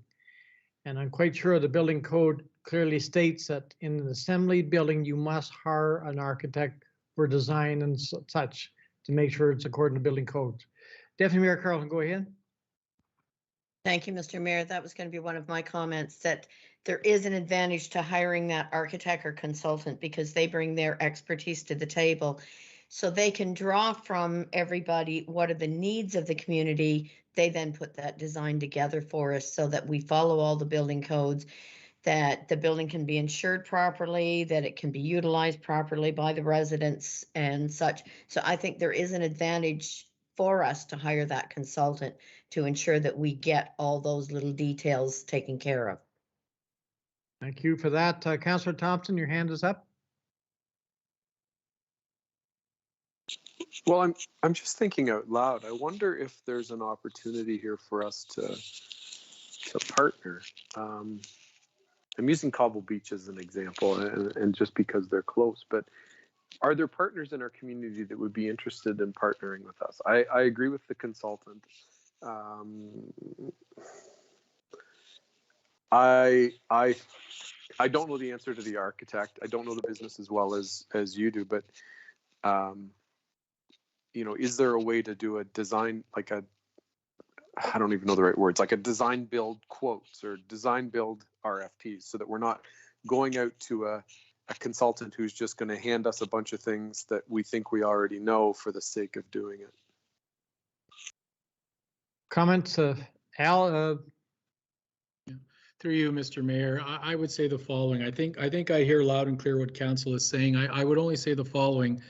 I'm not sure that we've got the expertise in-house as staff members to actually project manage this. When we say we're going out to get someone as an architect, the architect would then serve as basically our de facto project manager. When we hire, ultimately a general contractor would be the responsibility of the said individual to actually manage the project from A to Z. I'm not convinced we've got the expertise in-house that would be able to do that. We've got, sure, you know, we can look at it and we've said, okay, we've taken into consideration what the community has said as part of the recreation and trails master plan, and we've got sort of a back of an envelope, sort of a layout of how the arena floor can be transformed to remove all the ice and remove everything that we need to do to make it truly multifunctional. But you need an architect to come in to make sure that the building standards are being adhered to, that the building code isn't, you know, from an insurance perspective, from every perspective, you need to have a professional on board to manage this project. And to me, it is, you know, yes, there's some costs up front, but it would be the most cost efficient at the end of the day, because if you don't have a professional managing this project from A to Z, it's going to cost you more in the end. And I can tell you that when I was in Brampton, we built over $1 billion worth of rec centers and different things. And this is the process that gets it done. And at the end of the day, it is the most cost effective way to get it done. Thank you, Al. Councillor Pringle, go ahead. Yeah, thank you, Mr. Mayor. There, yeah, no, I think actually Al just answered a couple questions that I was kind of coming up with too. I was kind of wondering if we couldn't have submitted out or put out an RFP there for some consulting companies to give us their ideas as what should be done or what could be done to the building and their ideas or whatever. But yeah, at the end of the day, somebody has to run this job. So I think it's probably in our best interest that we do have a qualified individual obviously be hired in to do that job. So I guess Al kind of answered my question when I had my hand up. At the end of the day, I think we need somebody that can run the job and be responsible for what goes on. So to make sure we're compliant and all our stuff. That's all I had. Thank you, Grant. Council, we have to realize that building codes seem to be daily. The Accessibility Act changes almost daily. The fire codes are changing. That's why we need this expert to come in to make sure we're following all the proper guidelines and are doing everything correctly. And that's extremely important that we get a person like that. I think I've seen Councillor Colburn's hand up next. Yeah, thank you, Mr. Mayor. Thank you. I appreciate that. So to be clear, I was not getting at staff designing the building and not worrying about professionals like architects and engineers. I mean, I think that goes without saying. The point I was trying to make is I don't think we need to pay somebody to go out and do all of these public consultations all over again. I think I've been clear in the past that I believe in public input and I think it's really important, but I don't want that to be a factor that drags this process along unnecessarily. I just wondered if that part of it could be done in-house to solicit that feedback, gather it together, have it ready to go for the professionals that will be presenting us with design ideas and concepts, and try to expedite this process a little bit. These folks have been waiting for something to be done with this community center for a very long time. So I just wanted to be clear about what I was getting at. Thank you. Thank you, Councillor Colbert. Good comments, and I agree 100% of what you're saying, that the municipality can do a lot out ourselves, but working in tandem with this consultant. And so everyone will work together to bring it together. Councillor Barfoot, I believe I see your hand. Go ahead, Carol. Yes, Mr. Mayor, thank you. I agree with Councillor Coburn 100%. As councillors, all of us should have been talking to the local people to see what they're interested in. These are the users. Let's give the users a voice. We could be doing this, or we should have been doing this. I've been very close to a lot of people that use Kemble Arena and have used it for the years. As far as I know, it's called, and you can correct me, Stephen, if I'm wrong, I think that's called the Kemble Community Center. We call it the arena. I think it's community center. But we should be, covering a lot of this. It seems lately that we're really great on funding studies and reports when we could be doing a little bit of the preliminary ourselves. Be very, very cautious when we're asking the public to comment on it. I've had words with Stephen and I've had words with our CAO. You start messing around with the wording or the intent of the grant money that's been, that's been extended to us, you're not going to get the grant money. Don't be changing the specifics. Stick to the rules. The rules are, we're not building a hub somewhere else. You close that arena, you might as well just tear it down because it's going to be the land's going to be put up for sale. So be careful what you do, what you say, and who you say it to. It's the users we should be talking to. Thank you, Councillor Barfoot. Councillor Sullivan, go ahead. Thank you, Mr. Mayor. Yeah, I was trying to get at the fact that I understand that we've done the study for the building and we're going to hire a contractor to do that. That's understandable. They're going to follow the code, and if they don't, our staff are going to tell them. We've got a qualified chief building official that knows the code book and keeps up to date with that. Just not trying to put Tim on the spot, but and then when we go back out, we've already found out the information what our ratepayers, residents, community members want in that. We've done the trail master plan, and there's information in there that we can utilize. And like Councillor Coburn said, when we go out to RFP, part of it's going to be, well, give us your design too, or give us a couple designs when we do hire you. So this is where I'm trying to see us save some money, because yes, we're always paying engineers, consultants, architects, planners, extra planning or whatever it might be. So let's try and get to there a little bit sooner. I don't, if there's an extra $50,000 or $100,000 at the end of the day that the township has to cough up, we're going to be to blame because we end up paid another consultant. So that's just my 2 cents. Thank you, Councillor Sullivan. Cassie, go ahead. Sorry, I don't know if Tim's still on the line, but your comment about, the chief building official could design it, he actually can't. He can't design and review his own work. So you can't have him design the facility and then do the inspections of it. That is why when we did the expansion on the municipal office, we hired a designer to do the design because the building official at the time couldn't do both. Right. Thank you, Cassie. Go ahead, Paul. Thank you. I never said that Tim could design it. He could inspect it, and he's going to be there to inspect it, I'm sure, when it gets built and make sure that it's all built to code and everything. He's not going to inspect, or he's not going to design it. He's just going to inspect things. Thank you, Paul. Go ahead, Councillor Thompson.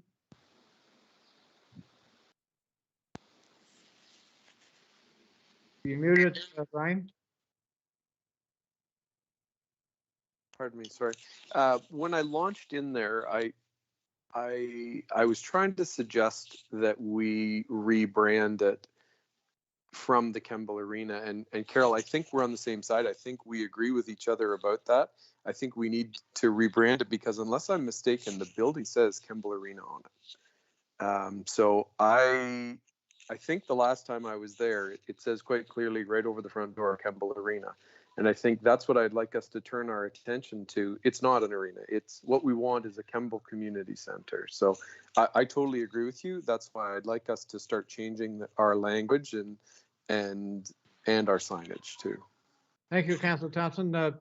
CAO, go ahead. If I may, Mr. Mayor, through to council, I think we're all talking the same thing. So to Councillor Sutherland's point, the building condition audit revealed roughly about $500,000 in 2019 of building envelope requirements that were required. So we all know that, you know, in 2019 dollars aren't 2022 or 2023 dollars when this actually, when a shovel hits the ground. But we know that there's a body of work which is specifically related to the building envelope and the condition that the building's in. If that was the entirety of the program, then we could just go out and hire a general contractor and say, here's the work that we want you to do, go out and do it. What the grant is talking about is more than just the building condition assessment and the work that was identified. We're talking about doing accessibility upgrades. We're talking about dividing what is currently the arena floor into various rooms. One might be sort of an open court for pickleball. One might be a series of closed rooms where people could rent with demisable walls, depending on what they wanted. It could be card games during the day, card games at night, you know, whatever the community would look to be using it. And that's where you need the expertise in terms of someone coming in like an architect. You're talking about a facility that currently has very high ceilings because of the fact that it was built to be an arena. And what we're talking about is retrofitting it to not be an arena anymore, but rather be a series of community rooms and open spaces potentially. And that's why we need the expertise. So if we were talking simply about addressing the building condition audit issues, sure, go out and get a general contractor. Here's what we want you to do. Done deal. What we need the expertise in is how you're going to retrofit currently a building that was built years ago to be an arena. And now there's a desire to make it a community hub with a series of different rooms to address the current requirements that the community is looking for. And that's why you need that expertise to not only design it as an architect would, but also address the building conditions, the accessibility, all the various issues that then come together to have a retrofitted building that meets all the code requirements and gets done and the community is proud of. So that's why we need that expertise. So I just wanted to make sure we were clear that this isn't just about building condition and sort of it was identified that it needs a new roof or a new sprinkler system, that we can hire a general contractor and we get everyone in to do it. This is more than just addressing the issues from a building condition perspective. Thank you, Al. Tim, I see you on the line. Did you want to make a comment? No, Councillor Sutherland cleared things up there, and you know, he was correct in you know, his assessment of how things work there. It'd definitely be a conflict of interest for me to have anything to do with the design of the building, but we can make sure, you know, obviously things are done properly and according to plans as we go along. Thank you, Tim. Councillor Barfoot, did I see your hand up? No, you didn't, but I'll throw in my 2 cents worth, Mr. Mayor. Okay, you got. Go ahead. The reason I keep saying community center, some of you won't remember, there used to be a curling rink in Kemble. It was closed, I think, because of the state of repair or lack of repair to it. They got, was it Lotterio or whatever, grant money, and the community worked together to build that arena. So it is I don't care whether you call it an arena or a community center. It is a community center. The people worked to get it where it is today. So I don't know. I feel we're letting the people down if we don't give them a say. Thank you, Councilor Barfoot. We've had a great discussion on this motion before us. Unless I see any other new concerns or questions, I'm going to ask for a vote on the motion before us. So a show of hands, all in favor of the motion before us? I ask for a recorded vote, please. Certainly. Madam Clerk, a recorded vote has been asked for. Councilor Colburn, you have your hand up? So thank you, Mr. Mayor. I feel like we've done it again. We had a discussion, but nothing is ever really different at the end of the discussion, even though some of us have raised some concerns about spending money and time trying to get information that we feel that we already have. So I would like to us to consider the motion or a direction to staff that we hire a consultant, but that they use the information that's already existing in terms of user needs, and or we have our own staff conduct another survey, and so that we can save some time and money. It's fine. It's great to have these conversations, but then at the end of it, I feel like nothing's ever different. So how are we going to address those concerns, or are we? I don't want to be put in a position where I'm forced to say no. I'm voting against this. If there could be a slight alteration to the motion with some consideration of some of the points that have been raised here. Thank you for that. And Madam Clerk, I believe the motion clearly points out the intent of the motion is to hire a consultant to move the process forward. And I think in that line, all the questions and concerns Council had tonight will be addressed as that process goes on. Madam Clerk, you want to go ahead first, and then I'll go to CAO. Thank you, Mr. Mayor. So just for clarity on the motion reads that staff are hereby directed to proceed through the request for proposal process to hire a consultant to provide options on renovations for the Campbell Arena, and that staff report back following closure of the proposal. So if if clarity is needed in that motion, then we can certainly add such. I did note that our CAO had his, oh my goodness, I can't speak, had his hand raised as well. So Mr. CAO. Go ahead, Al. I see Councillor Barfoot's hands up. Maybe we defer to Councillor Barfoot first, and then I can sort of. Okay, go ahead, Carol. Thank you very much, Mr. CAO. I was just going to say, once bit, twice shy. If we're going to put this RFP out, I would like our chief building official to sit in and oversee the choosing of, I'm not a builder, you were, Mr. Mayor, but I would like another expertise in there as well. Thank you, Councillor Barfoot. Mr. CAO, go ahead. Through you, Mr. Mayor, I was going to suggest the following. I mean, typically, in my experience, you don't like to go out with an RFP to the community and ask with a blank slate and say, what do you want? Because you're never going to meet those expectations. You know that you're going to come back and sort of the request is going to be worth probably a $10 or $15 million facility. What we'd like to do is go out to the community. We've got sort of, as I said, a general idea based on what we've heard to date, based on the input that we've had through the Rec and Trail Master Plan, based on the building condition audit. We, in a general sense, know what the community is looking for, and we know in a general sense what that current existing structure can be retrofitted to become. What we would like to do is at some point in time when we've got a couple of designs or sort of sketches is go out to the community and say, we've heard you loud and clear. We've got a budget that we're working within. Here's what this new retrofitted community center is going to look like.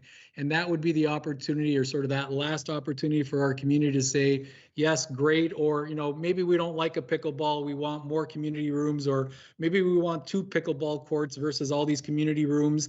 And then you're tweaking versus actually giving everyone sort of an opportunity to say, yeah, I want an Olympic-sized pool, or I want this, or I want that. And then it sort of channels the discussion a little bit better, and it helps us manage the expectations of the community as well. I think I'm hearing loud and clear. I think some of you are saying, you know, enough consultation, enough talking about this. Let's get forward and let's move this retrofit project forward. The other thing I'm going to remind everyone is that these projects typically have a timeline as well. So when the federal and provincial government give you these grants, they're very specific in terms of prescriptive in terms of when that shovel has to get in the ground. So we actually have to move forward pretty quickly. So I'm not suggesting that we do a comprehensive sort of community engagement and wait another 6 months before we even come back with designs. We're trying to say we want to move this as forward as expeditiously as possible. And part of that is hiring an architect and saying, hey, here's what the building condition audit says. Here's what the Rec and Trails Master Plan says. Here's what we've heard. Here's kind of some of ideas that we have. Now go out and develop some concepts to make this so within the budget that we have approved. Because if you don't put that caveat, it's going to come back and say you don't have enough money to do what you want to do. So that's what we want to get done, and we want to do that as quickly as possible. So I just want to make that clear to everyone that that is staff's goal, is to get out there and get things done ASAP. Thank you, Al. Go ahead, Carol. Councillor Barfoot. Thank you, Mr. Mayor. Thank you, Al, for your comments. I'd just like to remind council, we talked about pickleball court for how many months? Guess what, folks? We still don't have one. So this grant money is not going to sit there forever. Thank you, Councillor Barfoot. Madam Clerk, I see no other questions, so please take the vote. Mr. Mayor, Deputy Mayor has her hand raised. Oh, sorry. Go ahead, Deputy Mayor. Thank you, Mr. Mayor. Al has somewhat said what I was thinking. Anybody responding to this RFP is going to look at whatever documentation we already have on hand and whatever community comments that we've already had before they go ahead, because they don't want to plan or try to create a $15 million outfit when all we've got is $2.5 million. So they're going to be very careful at looking to see what the community input and what council's input already has been before they ever even quote on that, on coming forward in the RFP. So I don't think we need to worry so much about more community input. We'll want more as we go once we get a basic plan. But I think there is input there already, and they're going to be looking for that information before they quote on it. Thank you. Thank you for your comments. Madam Clerk, are we prepared to take the vote? Thank you, Mr. Mayor. So for clarity, a recorded vote has been asked for. The vote that I will be taking is on the motion as it stands, unless there is an amendment to the motion and unless any member would like to move an amendment. Seeing none? I don't see any. So when I call your name, please indicate your vote for the motion as was originally read. Councillor Grant Pringle? For. Councillor Ryan Thompson? For. Councillor Paul Sutherland? Opposed. Councillor Carol Barfoot? Councillor Barfoot, you are muted. For. Councillor Kathy Moore-Coburn? For. Deputy Mayor Sue Carlton?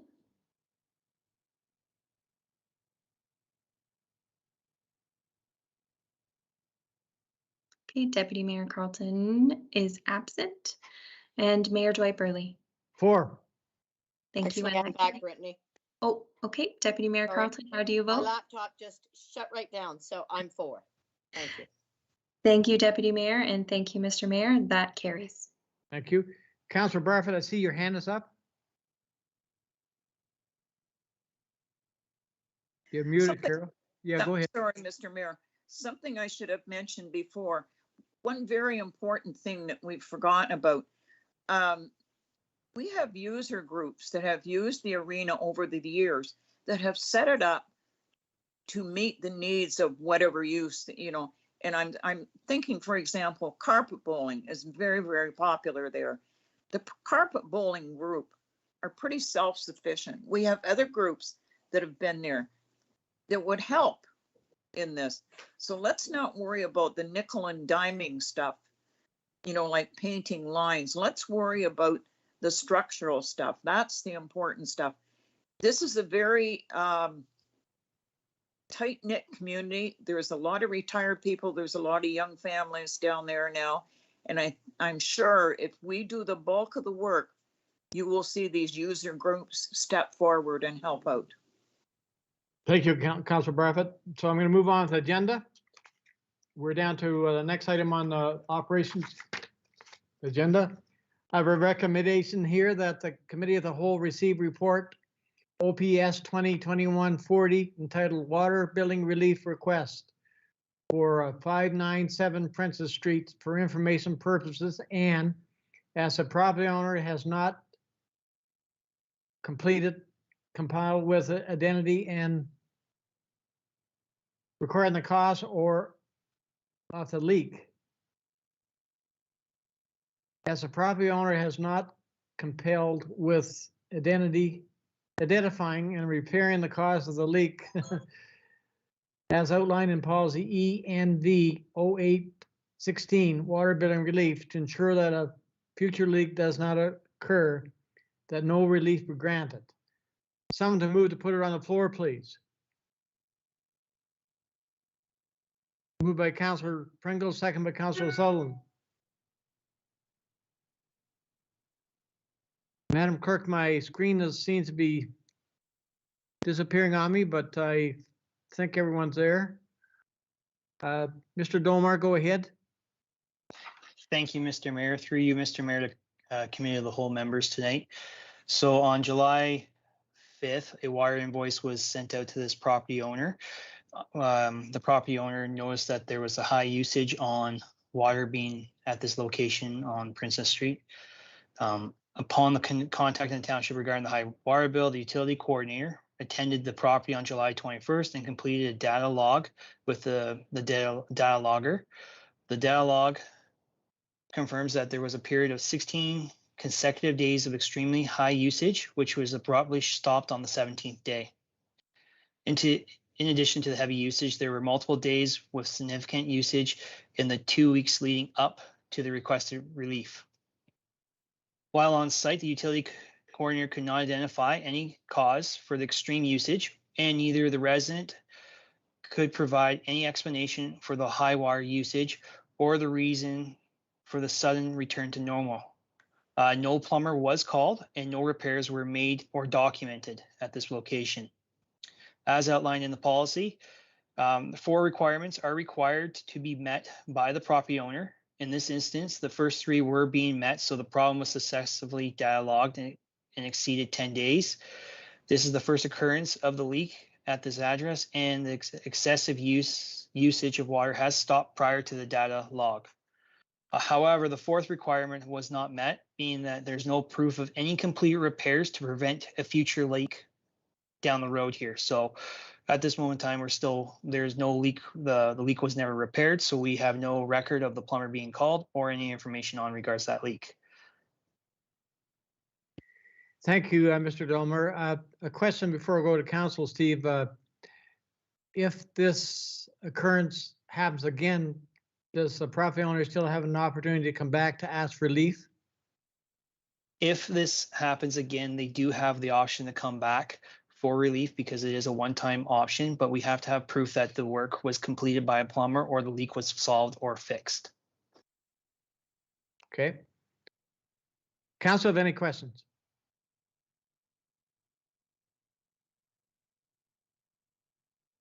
Madam Clerk, have we lost some of our members? Is Deputy Mayor Carlton still with us? Deputy Mayor Carlton is still with us, yes. Okay, okay. I'm seeing no questions Oh, Deputy Mayor Carlton, go ahead. Thank you, Mr. Mayor. I guess I'm a little concerned that it is a fairly large bill that he's gotten here. And I don't know who the people are involved or anything. But the fact that it is fixed, I guess the problem is solved. The fact that there's that one piece there that he can't meet as showing that it's been fixed kind of concerns me that, I don't know. There's something about it doesn't sit right with me. I don't like the idea of saying no to him, I guess. Thank you. Comment, Steve? So the policy, through you, Mr. Mayor, to Deputy Mayor Carlton, the policy was adopted in 2008. It's one of those policies that we'll have to review down the road here in the near future. But it's, as your policy states, you have to meet all 4 requirements. But if we do provide water relief to this resident, what happens if the leak was never really repaired or really found where the water was coming through? So we don't know if it was being used on the lawn. We don't, like, there's a lot of what if scenarios.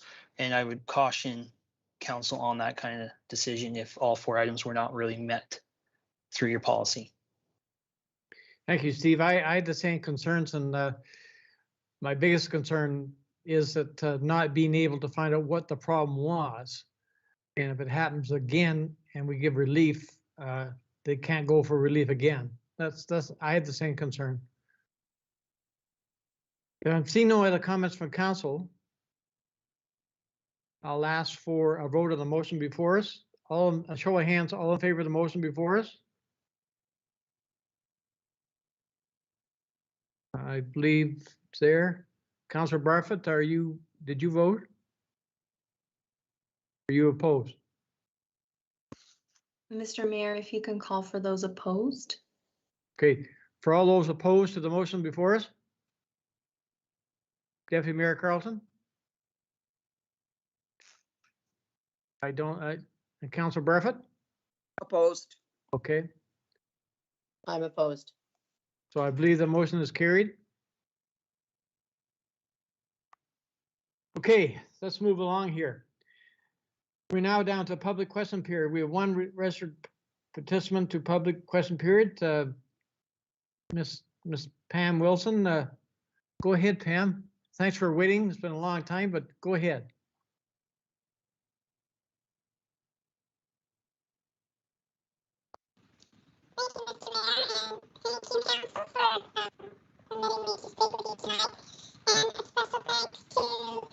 Apologies. Sorry, Pam. Apologies, Mr. Wilson. If I can interrupt, we may need you to leave the meeting and rejoin, as your audio is not what it needs to be. So I'm gonna remove you from the meeting if you can then rejoin for me, okay? Just before she does, Brittany, yours is doing the same thing on my end. Like everybody is. There's a whole bunch of chipmunks. We all had a sniff of gas. I wonder, Madam Clerk, can we take a 5-minute break while we try to resolve this problem? The council agree to that? We take a 5-minute break? Councilor Yes, please. Sullivan? Go ahead, Paul. Everybody's microphone has been unmuted there all of a sudden, I noticed, so maybe that was part of it. Mr. Mayor, if we can just have a mover and a seconder for a motion to recess for 5 minutes and then a vote, please. Moved by Councilor Sullivan, second by Councilor Barfoot. All in favor of her recessing for 5 minutes, show of hands. Opposed? I believe it's carried. Madam Clerk? What happened on that? Thank you, Pam. Your audio sounds much better now. Council did move to give us a 5-minute recess just to work through these audio issues. So we will return in 5 minutes, but your audio sounds much better now. Thank you.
How are you doing?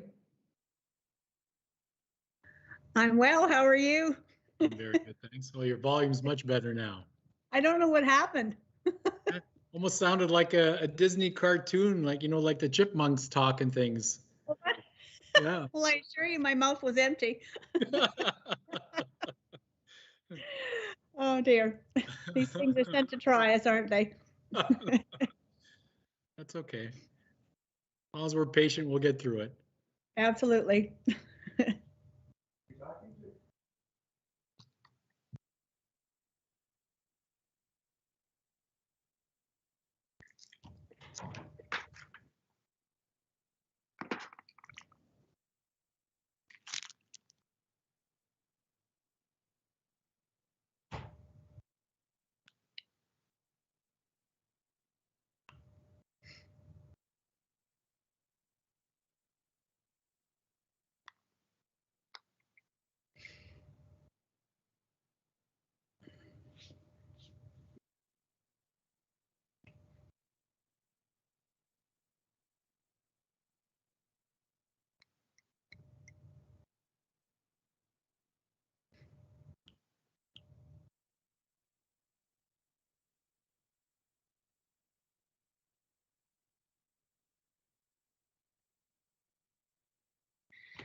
Madam Clerk, you tell me when I can proceed? If I could just have all of our counselors re-enable their video feeds when they return.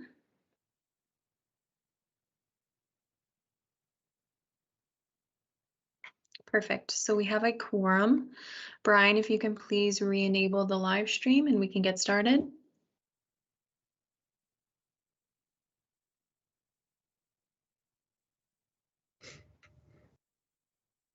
Okay, Mr. Mayor, please go ahead. Thank you, Madam Clerk. Ms. Wilson, please go ahead. Sorry for the delay. Go ahead. Thank you. Thank you, Mr. Mayor, and thank you, Council, for allowing me to address you this evening. As you know, I've emailed all of you with respect to what happened last night, which is the third occurrence since we lost the ability to access the Kemble Community Center on our own.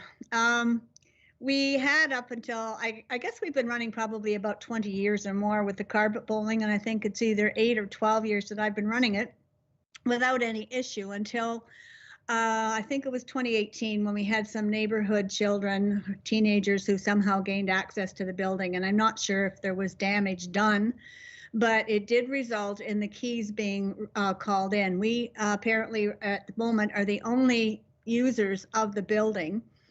And I know that there is a lockbox with an access code, and I'm just wondering if council would reconsider the decision, and I'm not sure who made that decision to have the keys returned and for us now to be dependent on someone to be there at 7 o'clock to let us in. That means I still have to screen everybody before they can come in, which has extended our time a little bit for usage. But to have to stand outside or sit outside for over half an hour waiting for someone to come based on, and that often has been affected by weather. And I had some pretty upset people last night. And actually someone said, why don't we just all line our cars up and when they get here, we'll just drive home. So is there any way that we can have access to that building? We've used it enough times now, we know what to do. The fact that Zach and his crew have set everything up for us. They've allowed us to leave all our equipment out because they come in the next day and fog everything for us. Means that we don't have to set up and we don't have to put away unless there's another group that will be coming in. I particularly want to thank Councillor Sutherland for stepping in last night for assisting us in getting someone out there to help because I couldn't get a hold of Zach. He was committed to a family situation. He did apologize this morning, and I am not holding him responsible one way or the other. I feel that the decision that was made by council has made the seniors feel like they're a bunch of idiot teenagers who can't be trusted. And that's the general feeling of the people that I'm dealing with, that we are just there and we have to wait to be let in, and we have to lock the door before we can, when everybody's in, before we can go. We have to check everybody. We're not kids. We've been responsible adults for 2 decades. And suddenly we're treated with disrespect. We feel like we can't be trusted. And I would like council to reconsider the decision and let us go back as adults and be responsible, because we are. We've never had any issues whatsoever. But to have to wait, that's not fair. Well, thank you, Pam, for your concerns. And again, I apologize for what happened last night. Before I go to Council Sullivan, I wonder if is Mr. Dolmar still here on the line? Yes, I am, Mr. Mayor. Could you make a comment about the key and access, please? Yeah, so I do want to apologize to Mrs. Wilson as well on behalf of the staff there. We did have a little bit of a mix-up there kind of deal last night with some staff with the opening of it, due to the fact that we've been kind of reopening our facilities for user groups for across the board from the COVID lockdown and all that. So I do apologize for what happened. Staff have taken measures to make sure that this does not happen again. So there will be always somebody out there kind of deal to keep the facility open and all that. In regards to the users groups having keys to the facilities, there are concerns from a risk and liability component for the township. We have to be careful who has access to these facilities, because you do get into potential for extra keys being cut or other potentials in our user groups kind of sneaking in and not kind of keeping the township at afloat of what's going on. So it's something that happened back in, I believe it was 2015 and 2016 era there. There was some concerns back there with some natural ice being made or something prior to my arrival. And that's what kind of put the whole lockbox in play at the community center up at Kemble and other locations as well. So it is more from the risk and liability point of potential to the township. So that's why we don't give users keys to our facilities. We're the only group. We're the only users of that building. No, I understand that. My screen is lighting up with comments from council, so I'm going to start and go down through the list first, and I'll go to Council Sullivan first. Okay, thank you, Mr. Mayor. Thank you to Ms. Wilson for bringing this forward. I did receive the phone call about 7:30 last night from one of the cover bowlers as well. I was of no assistance other than a quick phone call. I tried Zach, didn't get a hold of it, and I got a hold of our clerk. Thankfully, she answered the phone last night, and it was looked after. They got in. I have taken this. I think this is the 3rd time and I did get called all 3 times. So I'm glad that Pam wrote an email to everyone else so they see this. I'm sure that, I've thought about this a lot today too. And I thought, there's got to be a way that we can alleviate this problem. I'm sure that Pam would sign something and give her a key that she has the access. She's not going to duplicate it. And maybe have one alternate if she can't make it that week or something. And my other concern about this is, and I don't know the figures on this. I don't know how much our weekly charges to them, but then what is our staff getting paid to go out there? We're probably not making a lot of money on this. I'm thinking we're probably $80 to $100 in a rental charge for the week for their user group. Maybe it's more than that. I'm not sure. We're probably, the time that we're paying one of our staff members to travel out there from their home after hours. I do believe that this user group locks up when they're done. So what's the issue?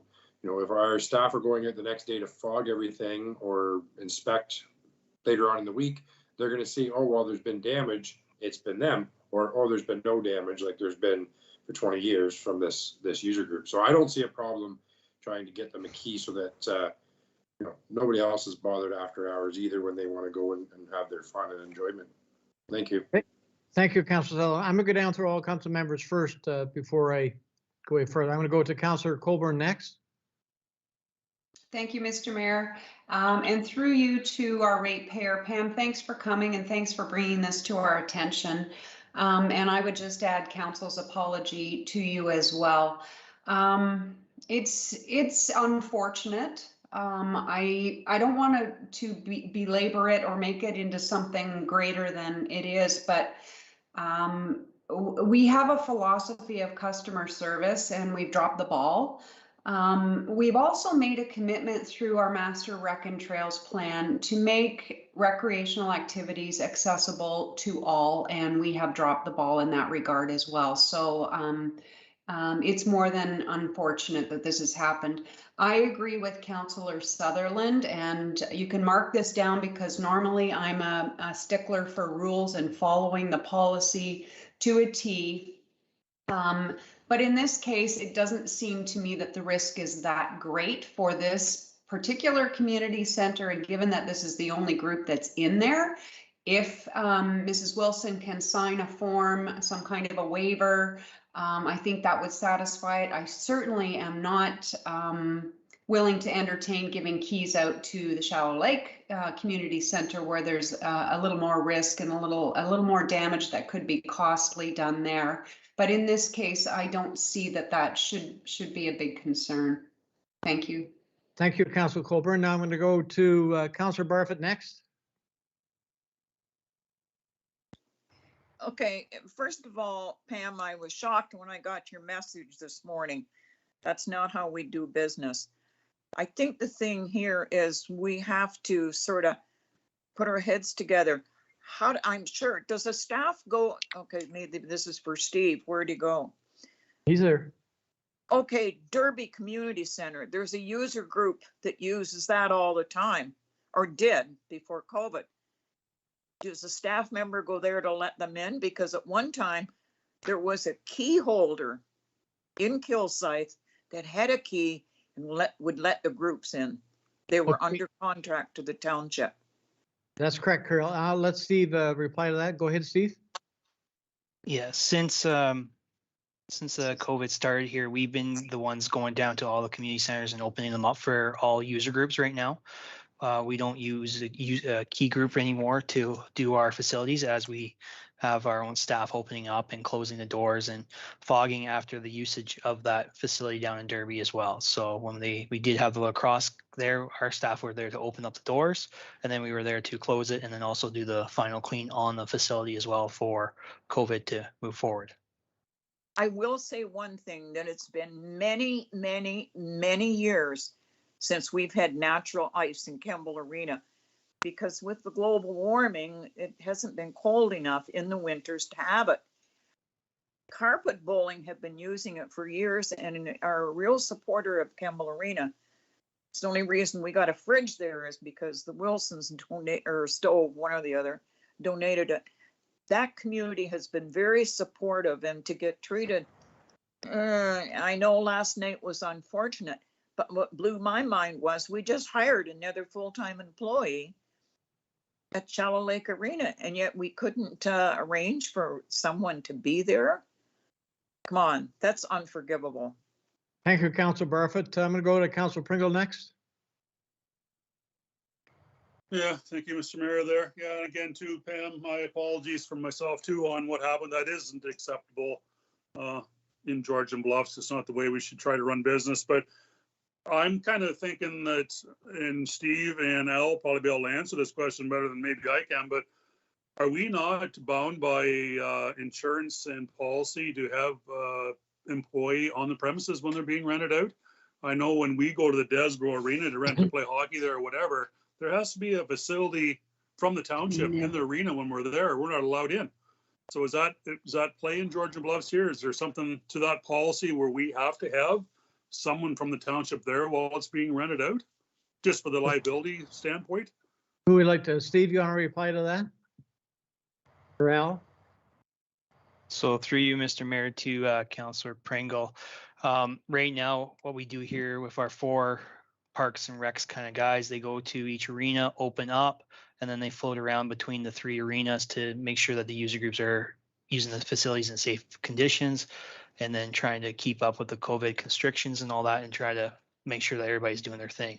With the 4 guys right now, they are traveling from distance to distance. We do have afternoon shifts starting up shortly here to, for the hockey season in Shallow Lake, and then they'll be able to continue on what they've been doing. But at this time, it was just one of those little hiccups that just kind of occurred last night that it just fell off, and then we've got now measures in place to move forward. But I will defer to the CAO as well. Go ahead, Al. If I may, through you, Mr. Mayor, to the council, and then to specifically to Councillor Pringle's question, never worked in any municipality where you have any rental where you do not have staff on site for specifically those reasons. If something happens for insurance purposes, for safety and security of those renters, you always have a facility staff on site during the period of any rental. I will say the following, that this is going to be a big wake-up call for our council. I think Steve said it. You've got 4 facility staff right now. You've got facilities that in an ideal world are going to be heavily utilized. You've got Kemble that will hopefully get retrofitted and will be used much more regularly. This is something that from an operational perspective, council will have to deal with in the coming years, because if you're going to have facilities, if you're going to have them fully utilized and on the weekends, in the evenings, during the day, you will need more staff. I'm saddened by the fact that this was a hiccup yesterday. To staff's credit, they took immediate responsibility for it. They didn't make any excuses. It was a hiccup that happened. They've taken the appropriate steps to ensure that this doesn't happen again. Ultimately, it's council's decision as to whether or not you want to allow individuals to have a key and access or not. I think staff's position would be to recommend against it, not only to protect the township, but also to protect the renters as well and the people who have the keys, because if something happens, you don't want those individuals to be held responsible for what might ultimately happen as well. So it's a dangerous slope if you start allowing people to gain access to your facilities and have those keys. And not that I'm saying anything about Pam Wilson and sort of the group that's been using it for years. I'm sure they'll be very responsible, but in many ways, by not giving you the key, it actually protects you as well from something that might happen. So, but ultimately it's council's decision in terms of how you want to go with this. Thank you, Al. Go ahead, Councillor Thompson. Thanks, Mr. Mayor.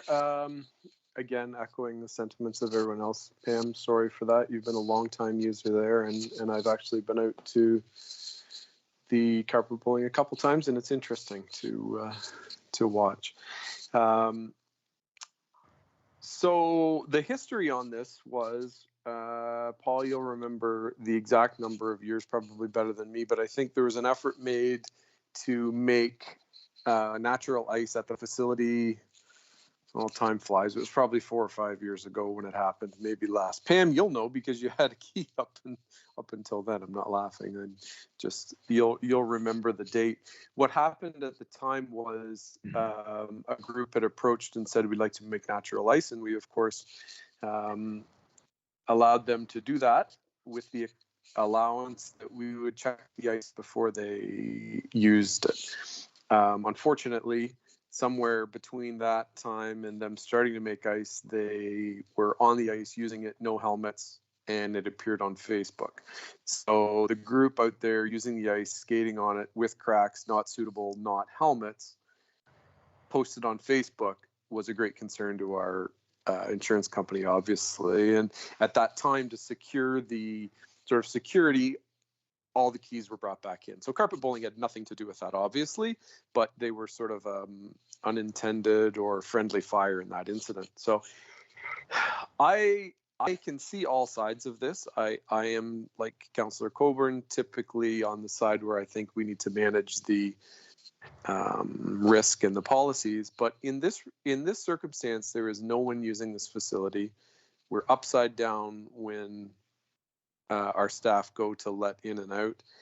I think we should consider an exception in this case, with a warning that we're going to have to look at this, because I believe we're going to have a community center there that's used by different groups, and I don't think we're going to be able to staff that. So I think we're going to be having to turn our attention to what happens at other facilities in other municipalities. So as an example, I know the city, I think, owns the center down by the arena and people use it. I don't think it's staffed. I know that groups use the facilities at Harrison Park, and they're not particularly staffed at that time either. So I think this is going to be a bigger problem that we're going to need to look at. But again, I'd echo the sentiments of some of my other councillors, and I think we should find a way to, even if one representative has access to the lockbox key and can use it, some way that we can mitigate the responsibility as best we can, but allow for easy access to the group. Thank you, Councillor Thompson. We've all had a great conversation say on this matter. I hopefully put great faith in staff that they've corrected this problem and it'll never happen again. If council does decide to give Ms. Wilson a key for the logbox, as long as we know it's only until as long as the existing building is being used, and when renovations start and so on and so forth, obviously the key we turn in because it'd be no good. Pam, I'll let you have the final say. Thank you, Mr. Mayor. I just want to reiterate that this was not a one-time occurrence. This was a third time.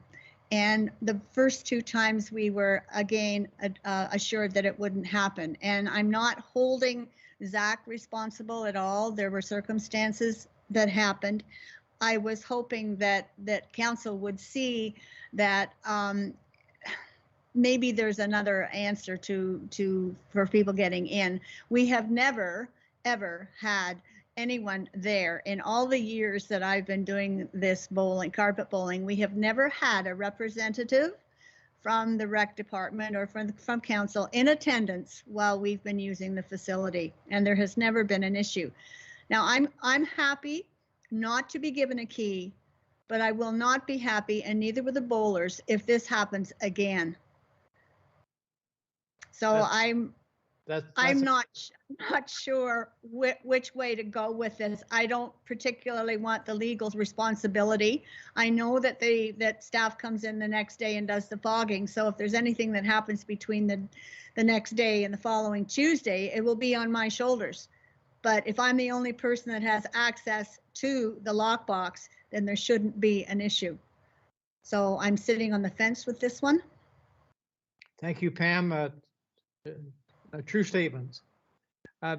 Madam Clerk, I'm going to refer to you of how to handle the situation. Do we need a notice of motion to come back from a council member, or do we want staff to come back with direction? I'm totally lost how to handle this situation now.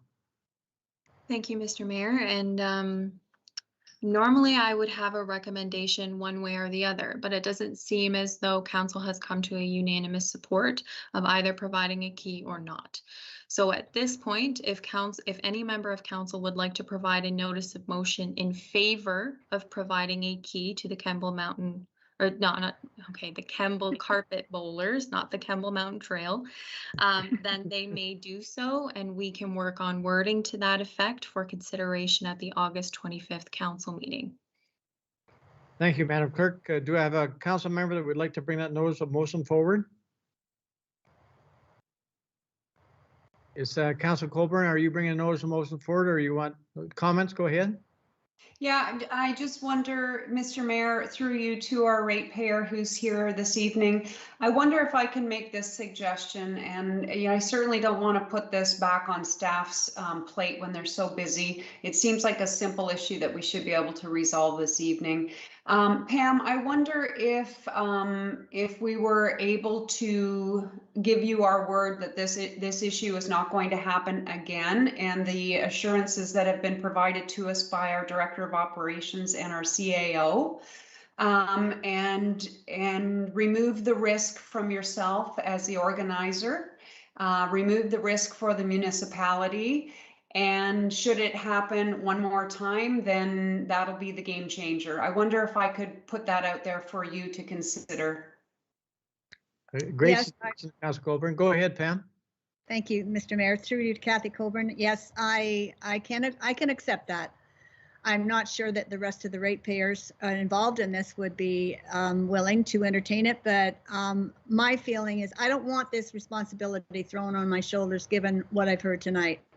So I will be quite willing to accept the assurance from council that it won't happen again. That doesn't necessarily mean it won't, but I will accept your assurance on that issue. And the only other thing I was thinking of when it was mentioned that that the risk would basically be left to me to have the key, and I would have to sign a waiver. That sort of threw up a red flag to me. I was hoping that council would sign a counter waiver saying that I wouldn't be held responsible, even though I would be the only one with the key. Okay. Mr. Domer, do you want to make that same statement again of your new plan you have in place so this will never happen again, since it'll fall back onto you? Go ahead, Steve. Can we go to Councillor Thompson first? His hand's up. Might not be a good idea, but okay, go ahead, Councillor Thompson. I'll keep it brief. I wonder about I like the idea of a safety plan. I like Councillor Coburn's idea. Is there an outlet? So I understand there's a lockbox there with a key. What's the outlet for Pam? So if she arrives there, if no one shows up, who can she call and get that combination for? Like, I understand it's never going to happen again. That's great. So we shouldn't need to worry. But is there a number that she can say, this is the number you call if this ever happens again, and you can get the combination? Mr. Dromer, go ahead. Through you, Mr. Mayor, to Councillor Thompson. I would prefer her to call me directly if that's the case, because then if that's the case, I will give the combo and we'll go from there.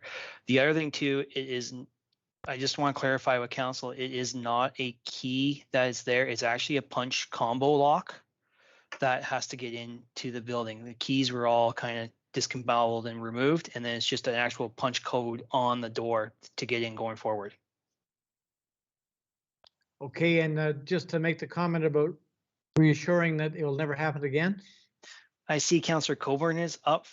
Can we do that? I'll wait till all council's done before I put my hand up and pledge here. Go ahead, Kathy. Go ahead, Councillor Coburn. Thank you, Mr. Mayor, and through you to staff. Just to add to our mayor's comment about the reassurance, I think we need to look at the underlying concept that we are providing recreation for all ages.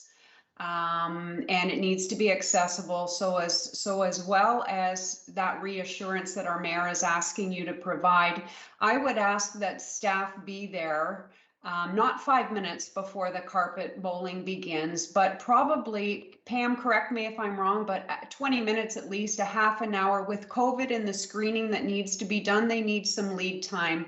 So let's not have staff screaming in there 5 minutes before the games start. Thank you. Deputy Mayor Carlton, go ahead. Thank you, Mr. Mayor. I'm just questioning what form or what capabilities does this combination lock have? I have one here in my house that I can put a one-time code into it to allow somebody to access the house for a certain situation, and that's all it is. So if there were a one-time emergency code entered into that system, that if it was needed, that code's given to Pam, it works for that night, and then it cancels out. It then eliminates somebody having the code to continually get in. So I know these locks have that capability. If that one does, it might be worth exploring that option.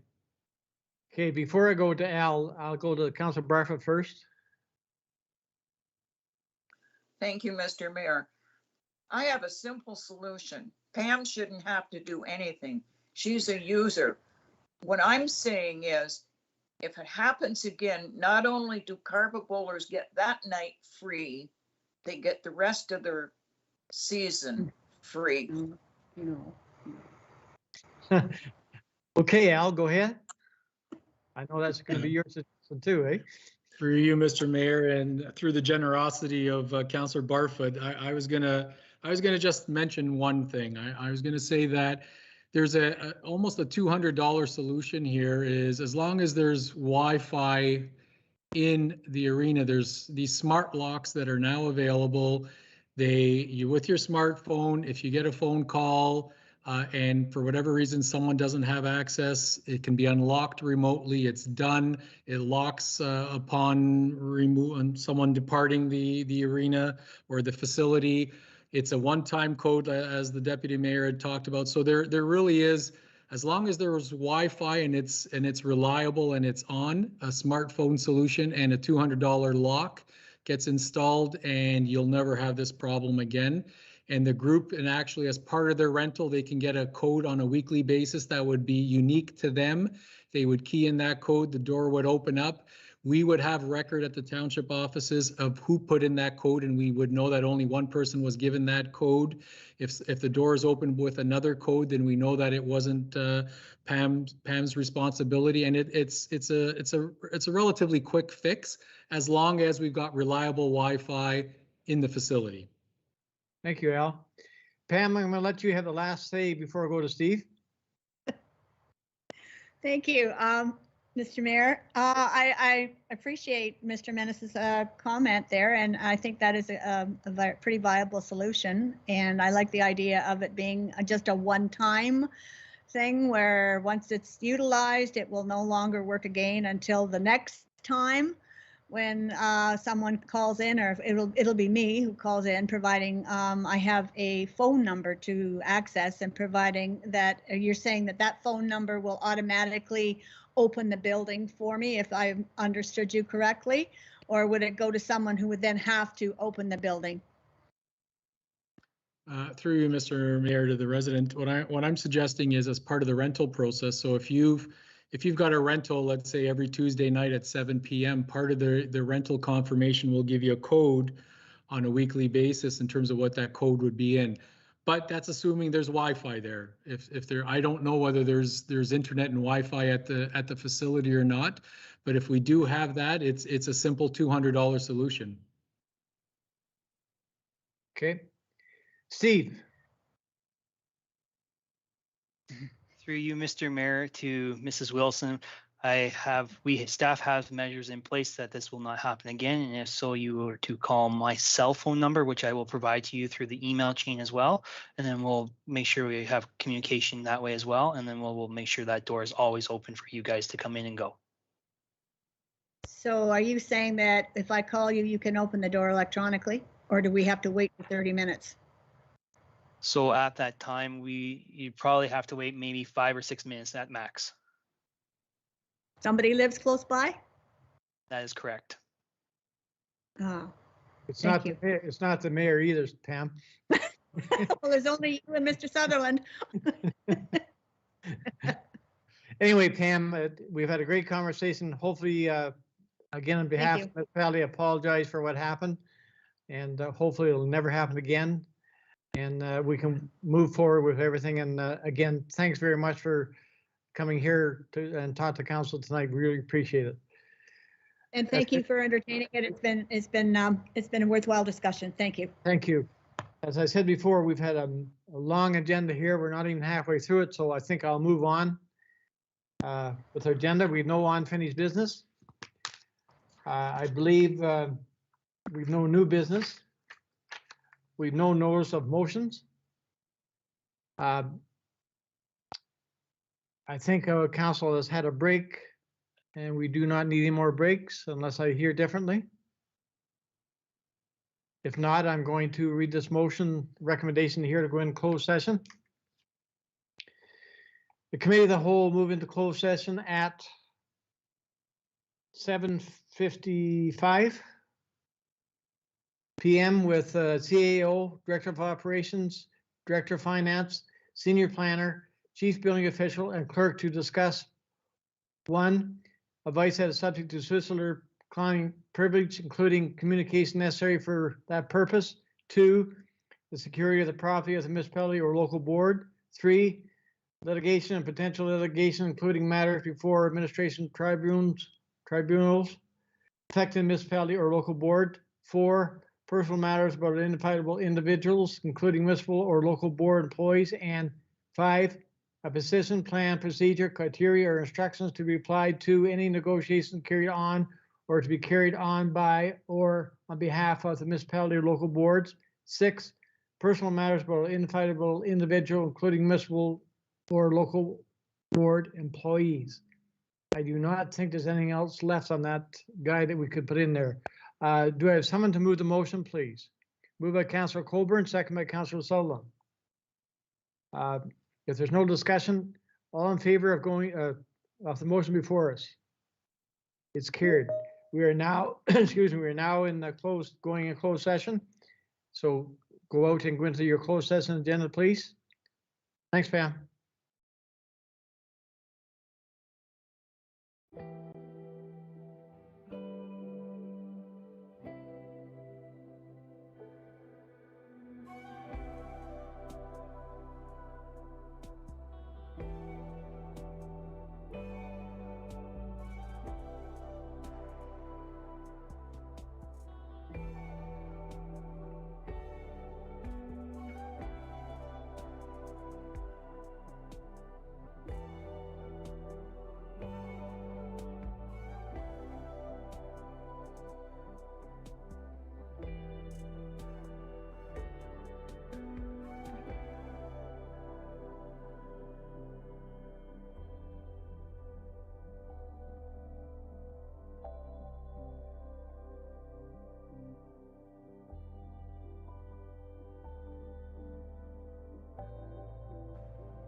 Okay, Mr. Mayor, please go ahead.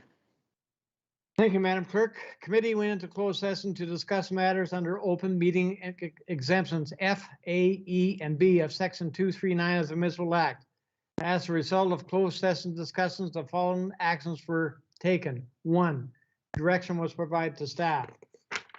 I guess I should say 12.2. Direction was provided to staff. 12.3, direction was provided to staff. 12.4, receive for information, no other action was taken. Item 12.5, direction was provided to staff. And item 12.6 was withdrawn from the agenda. Okay.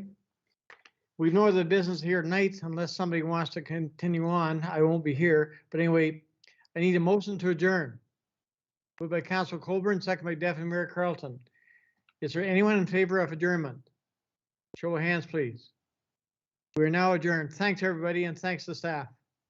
We are adjourned.